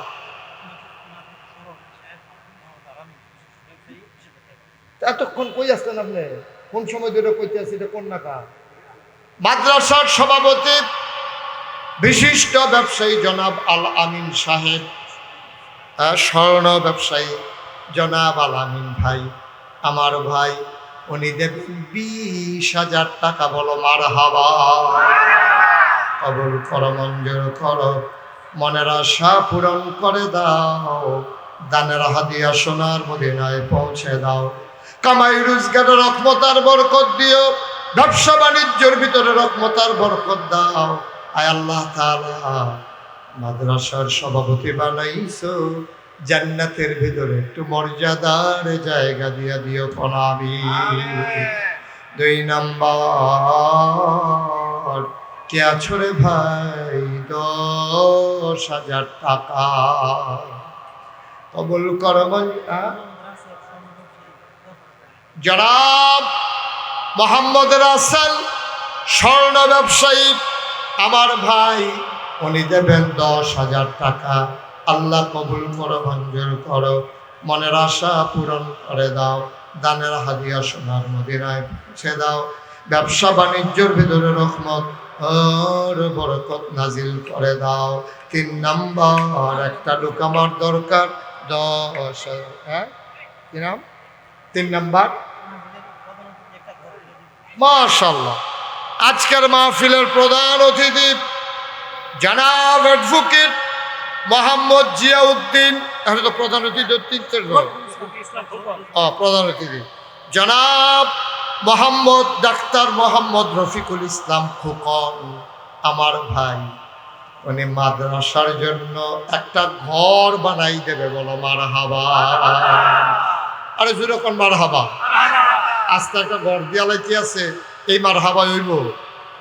আল্লাহ কবুল করো, মঞ্জুর করো, মাদ্রাসায় ঘর বানাইলো, জান্নাতে তুমি মাওলা দয়া করে একটা ঘর বানাই দিও কোন আমি। কবুল করো, মঞ্জুর করো, মনের আশা পূরণ করে দাও, দানের হাদিয়া সোনার মদিনায় পৌঁছে দাও।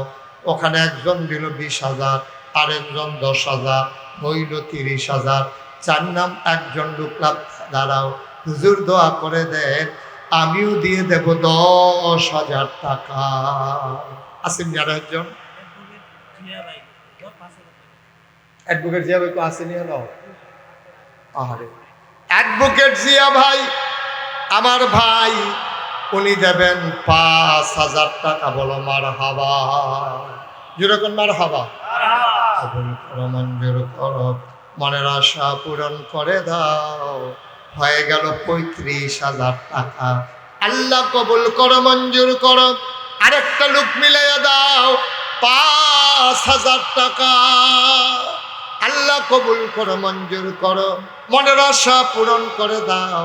আরেকটা লোক আমার দরকার 5,000 টাকা। জনাব আলাউদ্দিন সরকার, উনি দিলেন 5,000, হয়ে গেল 40,000। আরেকটা লোক দেন। আল্লাহ কবুল করো, 10,000 থেকে একটা লোক নাই। কারা?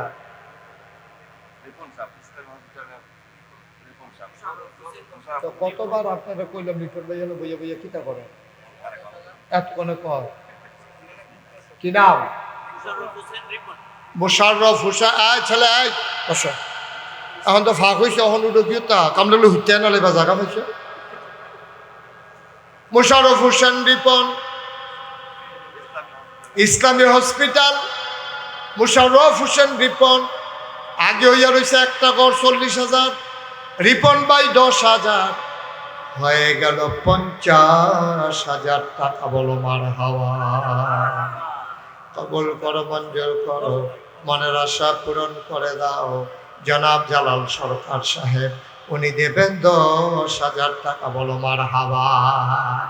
10,000 দিছে, হয়ে গেছে মাশাআল্লাহ 60,000। আমেরিকান প্রবাসী মোহাম্মদ শামীম, উনি দেবে 10,000। তাইলে 60 আর 10-এ হয়ে গেছে 70,000। বলেন মারহাবা। 70,000। আল্লাহ। শাহজাহান ভাই পূর্বপাড়া, উনি দিলেন 5,000, হয়ে গেল 15,000। আল্লাহ কবুল করো, মঞ্জুর করো, মনের আশা পূরণ করে দাও, দানের হাদিয়া সোনার মদিনায় পৌঁছে দাও। কামাই রোজগারের রহমত আর বরকত বাড়াইয়া দাও কোন আমি। ভাই মাশাআল্লাহ, আল্লাহ করলে আমরা 75,000 টাকা আর একটা ঘর হইছে। শিল্পপতি কাজী জয়নাল, উনি দিব 5,000, হইয়া গেছে 80,000। আল্লাহ, 5,000 ঠিক করে যদি আর 4 জন লোক পাইতাম, তাহলে এটা জাগাত 1 লাখ টাকা হয়ে গেল। বলে আল্লাহ, আল্লাহ তুমি কবুল করো, কবুল করো, কবুল করো, সবাই করা আমিন। আর আছেন কে 5,000? কয়েকজন বন্ধু মিল্লা তারা দিছে 5,000। আল্লাহ, এই কয়েকজন বন্ধু যে মিল্লা 5,000 দিছে, তারা মিলাইয়া জিলাইয়া জান্নাত মারহাবা কেন দাও। হয়ে গেছে 85,000। আর মাত্র 3 জনে দিতেন পারবেন। কি নাম? লিল মিয়া মেম্বার, উনি দিছে 5,000, হয়ে গেছে 80,000, 90,000। আর মাত্র 2 জনে দিতেন পারবেন। তারপরে টেহা লইয়া ঘুরবেন, লোন না পাইতেন না।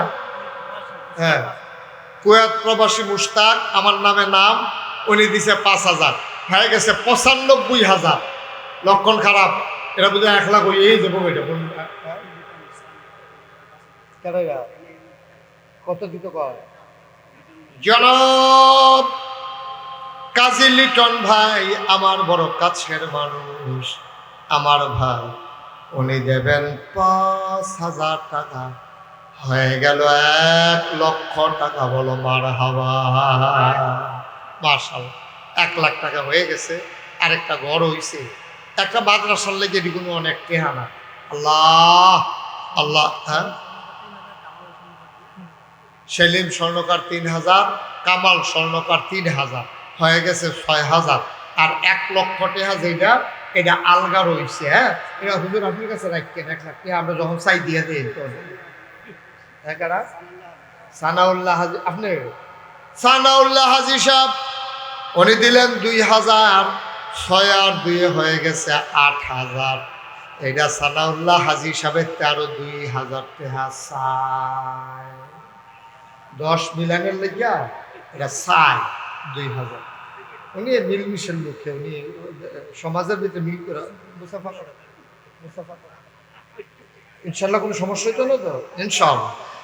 মারহাবা কখনো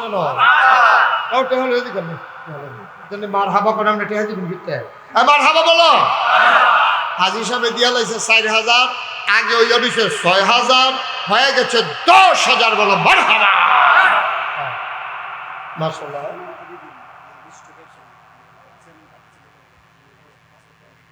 চেয়ারম্যান প্রার্থী ছিল জনাব জয়নাল আবেদিন সাহেব, উনি দেবেন 5,000, হয়ে গেছে 15,000। মারহাবা করতেন না? আসেন, ওনারা আসতে দাও, আসেন। মাশাআল্লাহ।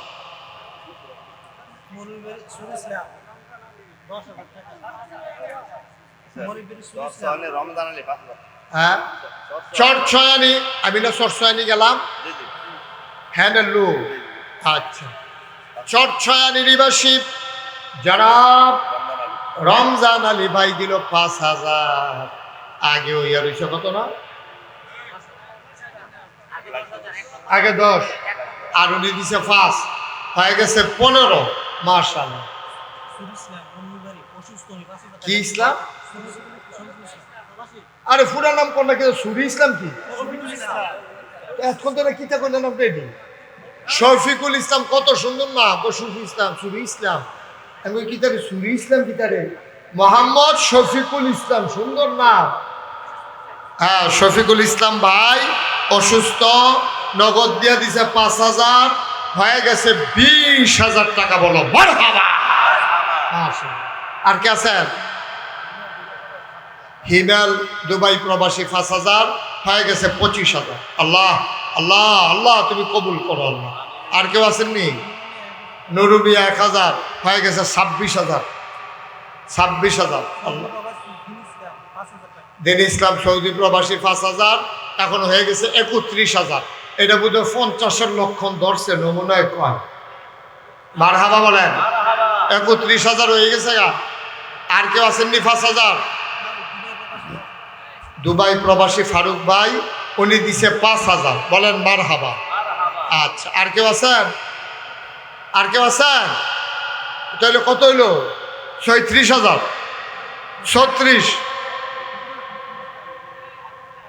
36,000 হয়েছে। আল্লাহ, এটা 50 মহিলা বাড়ি গেছে। আল্লাহ, এটা মিলাম কেমন পরে? এবারে কো 500 টাকা ফেরত দিয়ে 1,000 টাকা দিত কোন, নইলে 2,000 টাকা দিত কোন? কোনটা করবো জিজ্ঞা কো? এবারে কো 2,000 ফারতেন না? 2,000। আরে 1,500, কখন 500 চাই লগে 2,000। কি নাম? মোহাম্মদ হানিফ মিয়া 2,000। আগে ওই রয়েছে 36,000। 36-এ 2 38,000। আর মাত্র গোলাপ হোসেন মরিচাকান্দি 5,000, হয়ে গেল 43,000 টাকা। বলো মারহাবা। মাশাআল্লাহ মাশাআল্লাহ। হ্যাঁ, নুরুল ইসলাম 1,000, 44,000। কি নাম? মাস্টার আল আল আমিন সাহেব, উনি দিলেন 2000। আগেটা কত হয়েছে? 44। 44 আর 2 হয়ে গেছে 46। আর মাত্র 60 জন। সিদ্দিকুর রহমান 2048। হ্যাঁ, গিয়াসউদ্দিন হাজির 2000, 50,000 টাকা। বলো মারহাবা। আরো 1 লাখ আছে, একটা ঘরও আছে আস্থা। কারা কারা? সাইদুল কারা? কত? তারা মানে না, মানে না। কত? 2000। 1000-এর লেগে বুঝি এত্রি কত কম লাগে। মারহাবা কর। আচ্ছা, এটা 50-এর পরে এই 2000, এটা আলগা। কোরবান মিয়া 1000 হয়ে গেছে, আবার 3000। করিম মিয়া 1000 হয়ে গেছে 4000। আরেকজনের দিচ্ছে 200। ডাক্তার আব্দুল কাইয়ুম 1000 টাকা। মাশাআল্লাহ। শোনান, হালাল মিয়া বাহারাইন প্রবাসী 2000। মাশাআল্লাহ মাশাআল্লাহ। ছেলেরা বসো। সফর আলী বিকাশ ব্যবসায়ী নগদ দিয়ে দিছে 10,000 টাকা। বলেন মারহাবা। মাশাআল্লাহ মাশাআল্লাহ মাশাআল্লাহ। আর কেউ আছেন? আমানুল্লাহ সৌদি প্রবাসী 1000। এখন আমার ছেলেরা আপনাদের কাছে যাবে, আমার একটা অনুরোধ, আপনারা 2টা টাকা হইলেও দিয়েন। একবারে খালি যেন 2 টাকা চাইছি, 2 টাকা। ছেলেরা আসবে, যান পাঠান। কই মাদ্রাসার ছেলে কই? আরে এটা তো মেয়েদের মাদ্রাসা। শিক্ষক যারা আছেন, কমিটির যারা সদস্য আছেন, একটু ভেতরে যান। 100, 200, 10, 20, 50 যে যা পারে দেবে।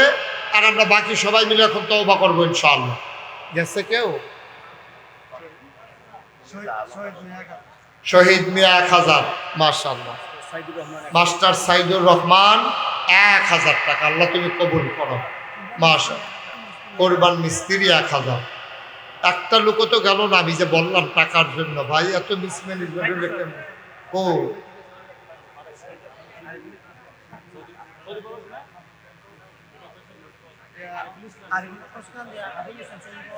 হুসকান্দি আবুল হোসেন সৌদি প্রবাসী 2000। মাশাআল্লাহ। মোহাম্মদ ইমান আলী 1000 টাকা। আল্লাহ আল্লাহ তুমি কবুল করো, কবুল করো, কবুল করো। সবাই বসেন, এখন আমরা তওবা করব। আর লোকজন আসতেছে, যে যা পারেন দেন। সবাই আমার সাথে পড়েন। শফিকুল ইসলাম সৌদি প্রবাসী 5000। আল্লাহ তুমি কবুল করো। পশ্চিম পাড়ার কবির মিয়া 1000 টাকা। আবুল হাসেন 500 টাকা। জি, সবাই ছেলেরা গেছে। আপনারা 100, 200, 10, 20 যে যা পারেন দেন। খালি দিয়েন না, দয়া করে খালি দিয়েন না। আল্লাহ বরকত দেবে ইনশাআল্লাহ ইনশাআল্লাহ। নান্নু স্বর্ণকার, উনি দেবেন 1000 টাকা। আল্লাহ কবুল করো। 5000 কবুল করো, মঞ্জুর করো। মনের আশা পূরণ করে দাও। আব্দুল মজিদ ভাই 500 টাকা। আব্দুল রশিদ মেম্বার 1000 টাকা। কবুল করো, মঞ্জুর করো। মনের আশা পূরণ করে দাও। দানের হাদিয়া সোনার মদিনায় পৌঁছে দাও। আল্লাহ কবুল করো, মঞ্জুর করো। মনের আশা পূরণ করে দাও। দানের হাদিয়া সোনার মদিনায় পৌঁছে দাও। কামাই রোজগারের রহমত আর বরকত। কি নাম? রবিউল্লাহ ভাই। আল্লাহ উনি দেবেন 2000 টাকা। জি, ওনারা ওইখানে দেন সবাই। আর আমার সাথে জি নিয়ে আসেন, নিয়ে আসেন। আরিফুল ইসলাম ইটালি প্রবাসী 5000 টাকা। ইয়াসিন মিয়া 1000। আরো কিছু টাকা। আল্লাহ কবুল করো, মঞ্জুর করো। মনের আশা পূরণ করে দাও। দানের হাদিয়া সোনার মদিনায় পৌঁছে দাও। কামাই রোজগারের রহমত আর বরকত বাড়াইয়া দাও। সবাই হ্যাঁ। কুয়েত প্রবাসী জাকির ভাই, উনি দোয়া চেয়েছেন অসুস্থ, 2000 টাকা। সবাই আমার সাথে পড়েন। আউযু বিল্লাহি মিনাশ শাইতানির রাজিম। সবাই বসেন, যারা পারেন একটু তওবা করি। হুজুর বসেন, একটু তওবা করি, সবাই বসেন, সবাই পড়েন আমার সাথে। ভাইয়েরা যারা আছেন একটু বসেন, আমরা আল্লাহর কাছে মাফ চাই। সবাই পড়েন, আউযু বিল্লাহি মিনাশ শাইতানির রাজিম। কথা শুনেন নাই, একটু বসেন। এতক্ষণ তো দাঁড়াইছিলেন, কিছু বলি নাই, এখন যেহেতু তওবা করো ভাই, এই যে একটু বসেন যুবক। মাদ্রাসা না মসজিদে? মসজিদের জন্য। কি নাম আপনার? আচ্ছা, আমি বলতেছি আপনার ঘুষকান্দি, এটা তো বাঞ্ছারামপুরে ঘুষকান্দি। মাসুদ মিয়া 1000, মিজানুর রহমান 1000, হুসেন মিয়া 1000, রাসেল স্বর্ণকার 1000, বুরহান মিয়া 500, মনির হোসেন 1000, নাদিম মিয়া 500, উজ্জ্বল 1000। মাশাআল্লাহ, এগুলো আগে দিছে। আমরা সবাই একটু তওবা করি। হ্যাঁ, বইটার নাম বা শরম কি আর বল। বসেন, সবাই বসে একটু তওবা করি। সবাই আমার সাথে চক্ষু বন্ধ করে বসেন, পারলে নামাজের মতো বসেন, যারা পারেন নামাজের মতো করে বসেন। সবাই আমার সাথে পড়েন, আমার মায়েরা বোনেরা ঘরের কোনায় যারা আছেন তারাও পড়েন, সবাই পড়েন। আউযু বিল্লাহি মিনাশ শাইতানির রাজিম।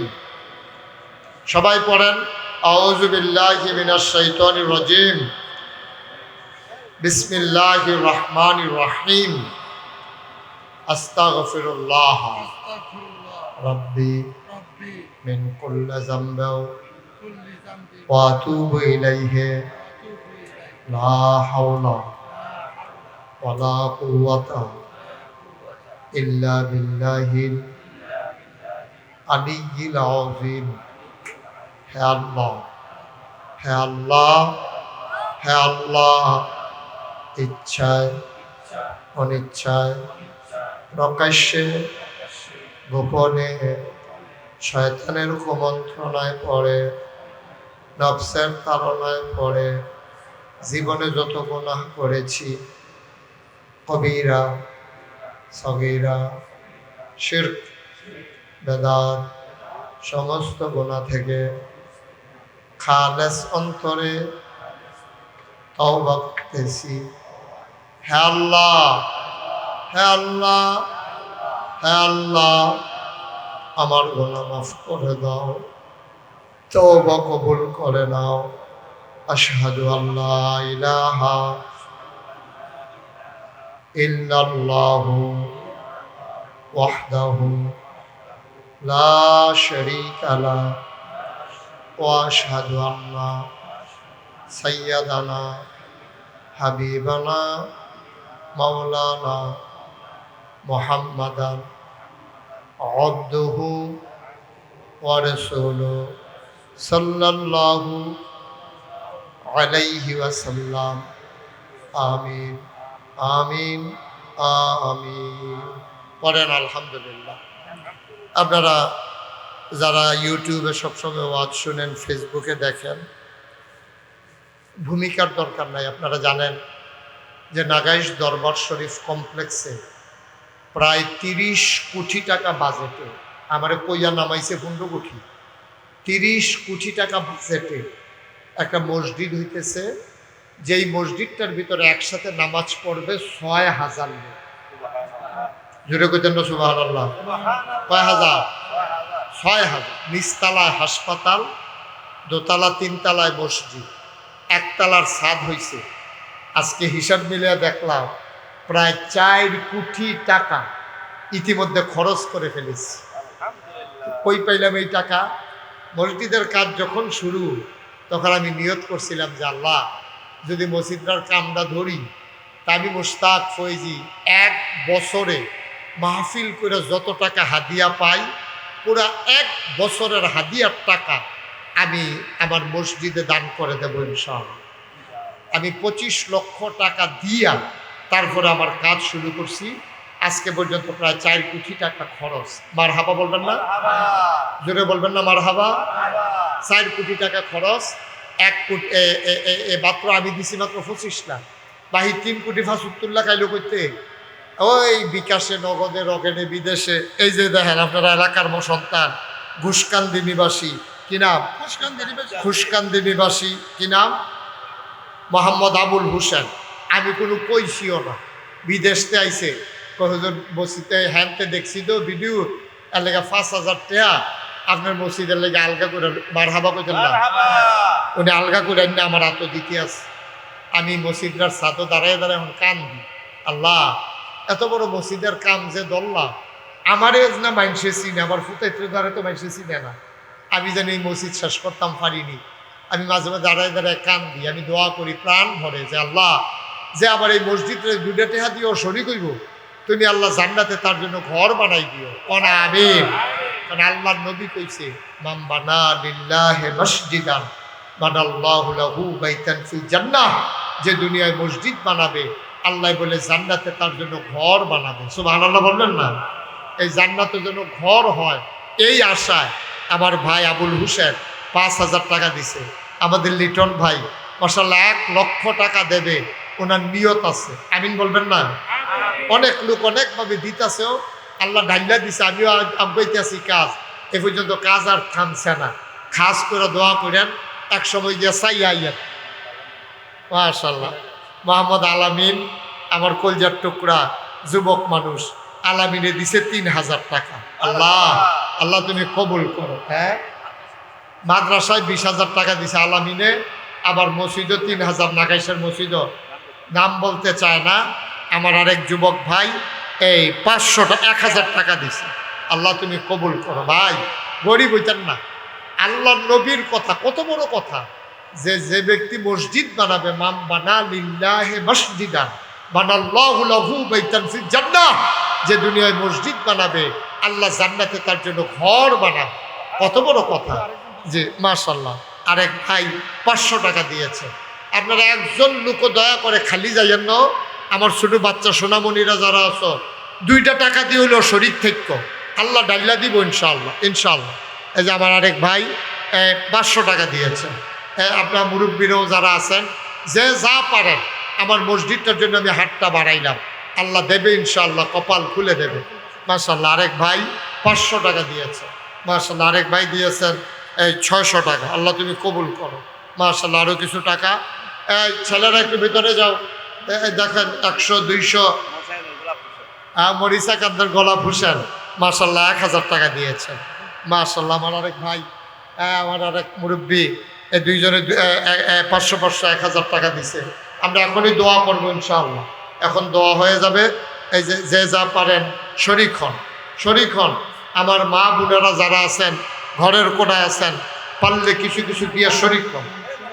মাশাআল্লাহ মোহাম্মদ সুমন 1,000 টাকা দিয়েছে। আল্লাহ আল্লাহ তুমি কবুল করো। মাশাআল্লাহ আমার আরেক ভাই 500 টাকা। আল্লাহ আরেক ভাই দিয়েছেন 500 টাকা। মাশাআল্লাহ মাশাআল্লাহ আরেক ভাই দিয়েছে 1,000 টাকা। আল্লাহ তুমি কবুল করো। সবাই শরীর থেকে কেন আল্লাহ দিব। মসজিদও দিলে কমতো না, আল্লাহর ঘর মসজিদে এনে দিবেন। আমার জন্য তো চাই নাই, কোনোদিন আমি এই হাত বাড়াই নাই বাংলাদেশে। আল্লাহ যথেষ্ট দিছে আমার, আলহামদুলিল্লাহ। আল্লাহর ঘর মসজিদের জন্য। মাশাআল্লাহ মাশাআল্লাহ মাশাআল্লাহ। আল্লাহ আমার ভাই আরেক ভাই দিছে 500, আরেক ভাই 500, আরেক ভাই 200, এই যে আরেক ভাই 500 টাকা। 500 টাকা মনেও থাকতো না। আপনি যে মসজিদও দিছে, এটা কোনো মনেও থাকতো না, কিন্তু মসজিদও তো জমা হয়ে গেছে, আল্লাহর খাতার তো লেখা হয়ে গেছে। আল্লাহ কপাল খুলে দেবে ইনশাআল্লাহ। তো সবাই মিলে আমরা দোয়া করি। আর যারা দাঁড়িয়ে দিয়েছেন সবাই দিছেননি, 2 টাকা 5 টাকা দিয়ান দিয়ান। মাশাআল্লাহ মাশাআল্লাহ মাশাআল্লাহ। ইয়াসিন ভাই 1,000 টাকা দিয়েছেন। আরও কিছু টাকা আমার মা বোনেরা যারা আছেন, যদি পারেন ছোটো বাচ্চা কাচ্চা দিয়ে পাঠাই দেন। নাম বলতে চান, একজন 500 টাকা দিয়েছেন। মাশাআল্লাহ মাশাআল্লাহ। জি হ্যাঁ মাশাআল্লাহ। মাহবুব সাহেব এই মাদ্রাসার জন্য 1,000 টাকা দিয়েছেন। আল্লাহ যেন কবুল করে, সবাই কোন আমিন। জি মাশাআল্লাহ অনেক অনেক টাকা দিয়েছেন। আমরা সবাই মিলে দোয়া করি আল্লাহ যেন সবার দানগুলাকে কবুল করে। আমরা প্রাণ ভরে দোয়া করব, এই মাদ্রাসার যত অভাব আছে আল্লাহ যেন দূর করে দেয়। আল্লাহুম্মা আমিন। রব্বানা যালামনা আনফুসানা ওয়া ইল্লাম তাগফির লানা ওয়া তারহামনা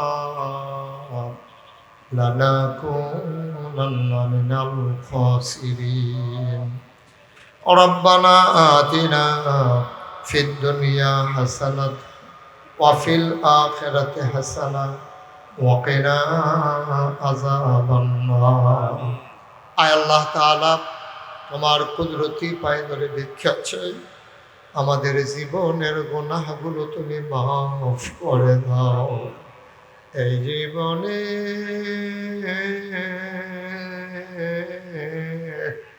আমরা আর গুনাহ করব না বলেন আল্লাহ আল্লাহ আল্লাহ এই জীবনে আমরা আর গুনাহ করব না হাতের গুনাহ মাফ চাই চোখের গুনাহ মাফ চাই মুখের গুনাহ মাফ চাই মাওলা ও রব্বে করিম সব অঙ্গ প্রত্যঙ্গের গুনাহ মাফ চাই এই জীবনে আমি আর গুনাহ করব না মাওলা রব্বে করিম কত মানুষ হাত বাড়াইয়া কান্দে আমি জানি না রে কারাম বানাই আমি জানি না কারাম মা দুটি হাতের নাই আম্বাজার নাই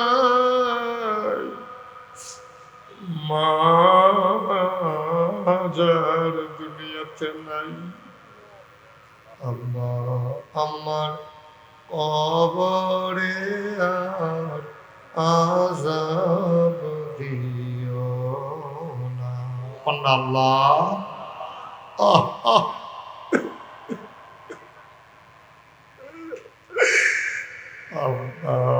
আমার কবরে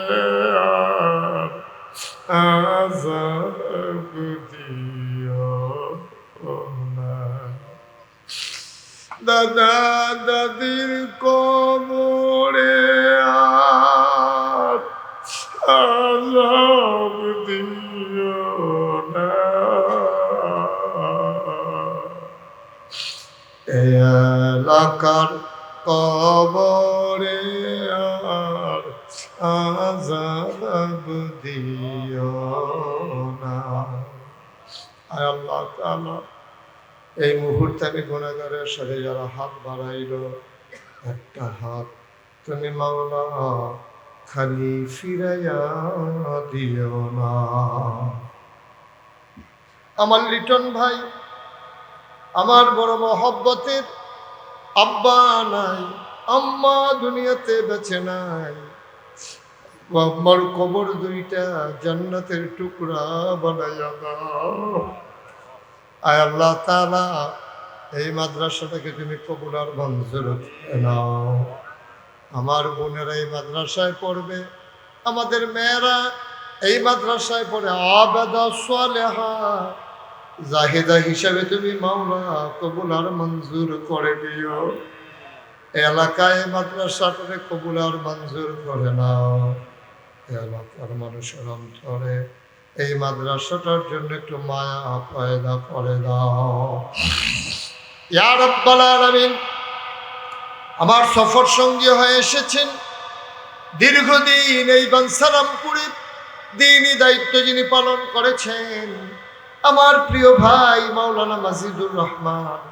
আয় আল্লাহ মাজিদুল ইসলাম তুমি মাওলা ভাইকে কবুল আর মঞ্জুর করে নাও উলামায়ে কেরাম যারা হাত বাড়াই দিল সবাইকে তুমি নেককার পরহেজগার হিসেবে কবুল আর মঞ্জুর করে নাও মাদ্রাসার যত চাহিদা আছে পূরণ করে দাও যত অভাব আছে তুমি দূর করে দাও আয় আল্লাহ তাআলা আমি আসি আর না আসি আমি থাকি আর না থাকি আজকের এই মাহফিল উপযুক্ত খাদেম দিয়া তুমি মাওলা কায়েম আর দায়েম রেখে দিও একদল আলেম নাকি এমন আছে যাদের চেহারার দিকে তাকাইলে গোনা ঝরে ঝরে পড়ে যায় আমি গুনাহগারের চেহারা এমন চেহারা বানাইছনি গো আল্লাহ একদল আলেমরা কি এমন আছে যাদের হাতে হাত লাগাইয়া মুসাফা করলে আমল নামায় আর গুনাহ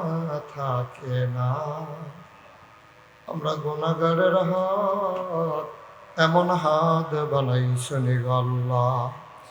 আমি যেমন করে চেয়েছি সকল মানুষ মসজিদের জন্য যেমন করে দানের হাত বাড়িয়ে দিল, তুমি মাওলা সবার দানগুলাকে কবুল আর মঞ্জুর করে নাও। এই প্রচন্ড গরমের মাঝে দৌড়ে দৌড়ে যারা হাজির হয়ে গেল কিয়ামতের ময়দানে, আজকের এই মাহফিল তাদের জন্য নাজাতের উসিলা বানাইয়া দিও। আয় আল্লাহ তাআলা, এলাকার মানুষ ভাই ভাই ঠাই ঠাই হয়ে মিলেমিশে চলার তৌফিক দান করে দাও ইয়া রাব্বাল আলামিন। মাওলা রব্বে কারীম, আয় আল্লাহ তাআলা, দুনিয়ার এই মহব্বত কিয়ামতের ময়দানে মুসিবতের সময় আমাদের জন্য নাজাতের উসিলা বানাইয়া দিও। আমিন আমিন আমিন ইয়া রাব্বাল আলামিন। আমার মায়েরা বোনেরা ঘরের কোণা থেকে যারা হাত বাড়িয়ে দিল, আবেদা সালেহা জাহেদা বানাইও। মুরব্বী যারা দীর্ঘ দীর্ঘ হায়াত দিয়ে দাও, সবাইকে তুমি মাওলা কবুল আর মঞ্জুর করে নাও। আমিন আমিন আমিন ইয়া রাব্বাল আলামিন। বিহাক্কে কলমায়ে লা ইলাহা ইল্লাল্লাহ মুহাম্মদ। সবাই বসে পড়ুন। যে ক্যামেরা চলে পেছনে গিয়ে বসেন, সবাই বসেন, দাঁড়াই থেকে যাবেন। এই দিকে সরেন, এই লোকগুলোকে সরাই দেন। কই মাহফিলের লোকজন কই? আর এখান থেকে আওয়াজ করতে বলি, এটা তো আমিই বলছি, আপনি সরাই দেন গিয়া। আবার কথা কয় এখানে দাঁড়াইয়া দাঁড়াইয়া। আপনি যান, নিচে যান, গিয়ে সরান। এই যে এই লোকগুলো একটু সরাই দেন, পিছনে আপনি বসেন, একটু সরাই দেন। একজন লোকও থাকা যাবে না এখানে, সরেন। হাতে ধরে রেকর্ড হয় না ভাই, আপনি চেষ্টা করেন না, শুধু শুধু বসেন, যে ওদিকে বসেন, শুনেন।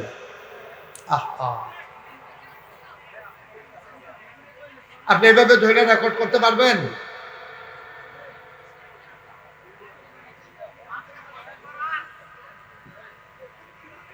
একটু সুযোগ করে দেন, লোকজন তো আসতেছে, আরো আসবে। আপনারা যদি এখনই গ্যাদারিং করেন, আর স্টেজের উপরে বলছি যে একজনও কথা বললেন না, আপনি এভাবে কথা বললে তো আমি কথা বলতে পারবো না। একেবারে একটা শব্দ যেন না হয়, ওটাকে একটু খেয়াল রাখতে হবে ইনশাআল্লাহ। সবাই একটু মনোযোগের সাথে বসেন, আমাকে একটু সুযোগ করে দেন। আমি যখন যেটা বলতে বলি আওয়াজ করে জবাব দিয়েন। বলেন সুবহানাল্লাহ। এতগুলো লোক বললে এই আওয়াজ হয়? আওয়াজ তো অনেক বেশি হওয়ার কথা। পড়েন সুবহানাল্লাহ।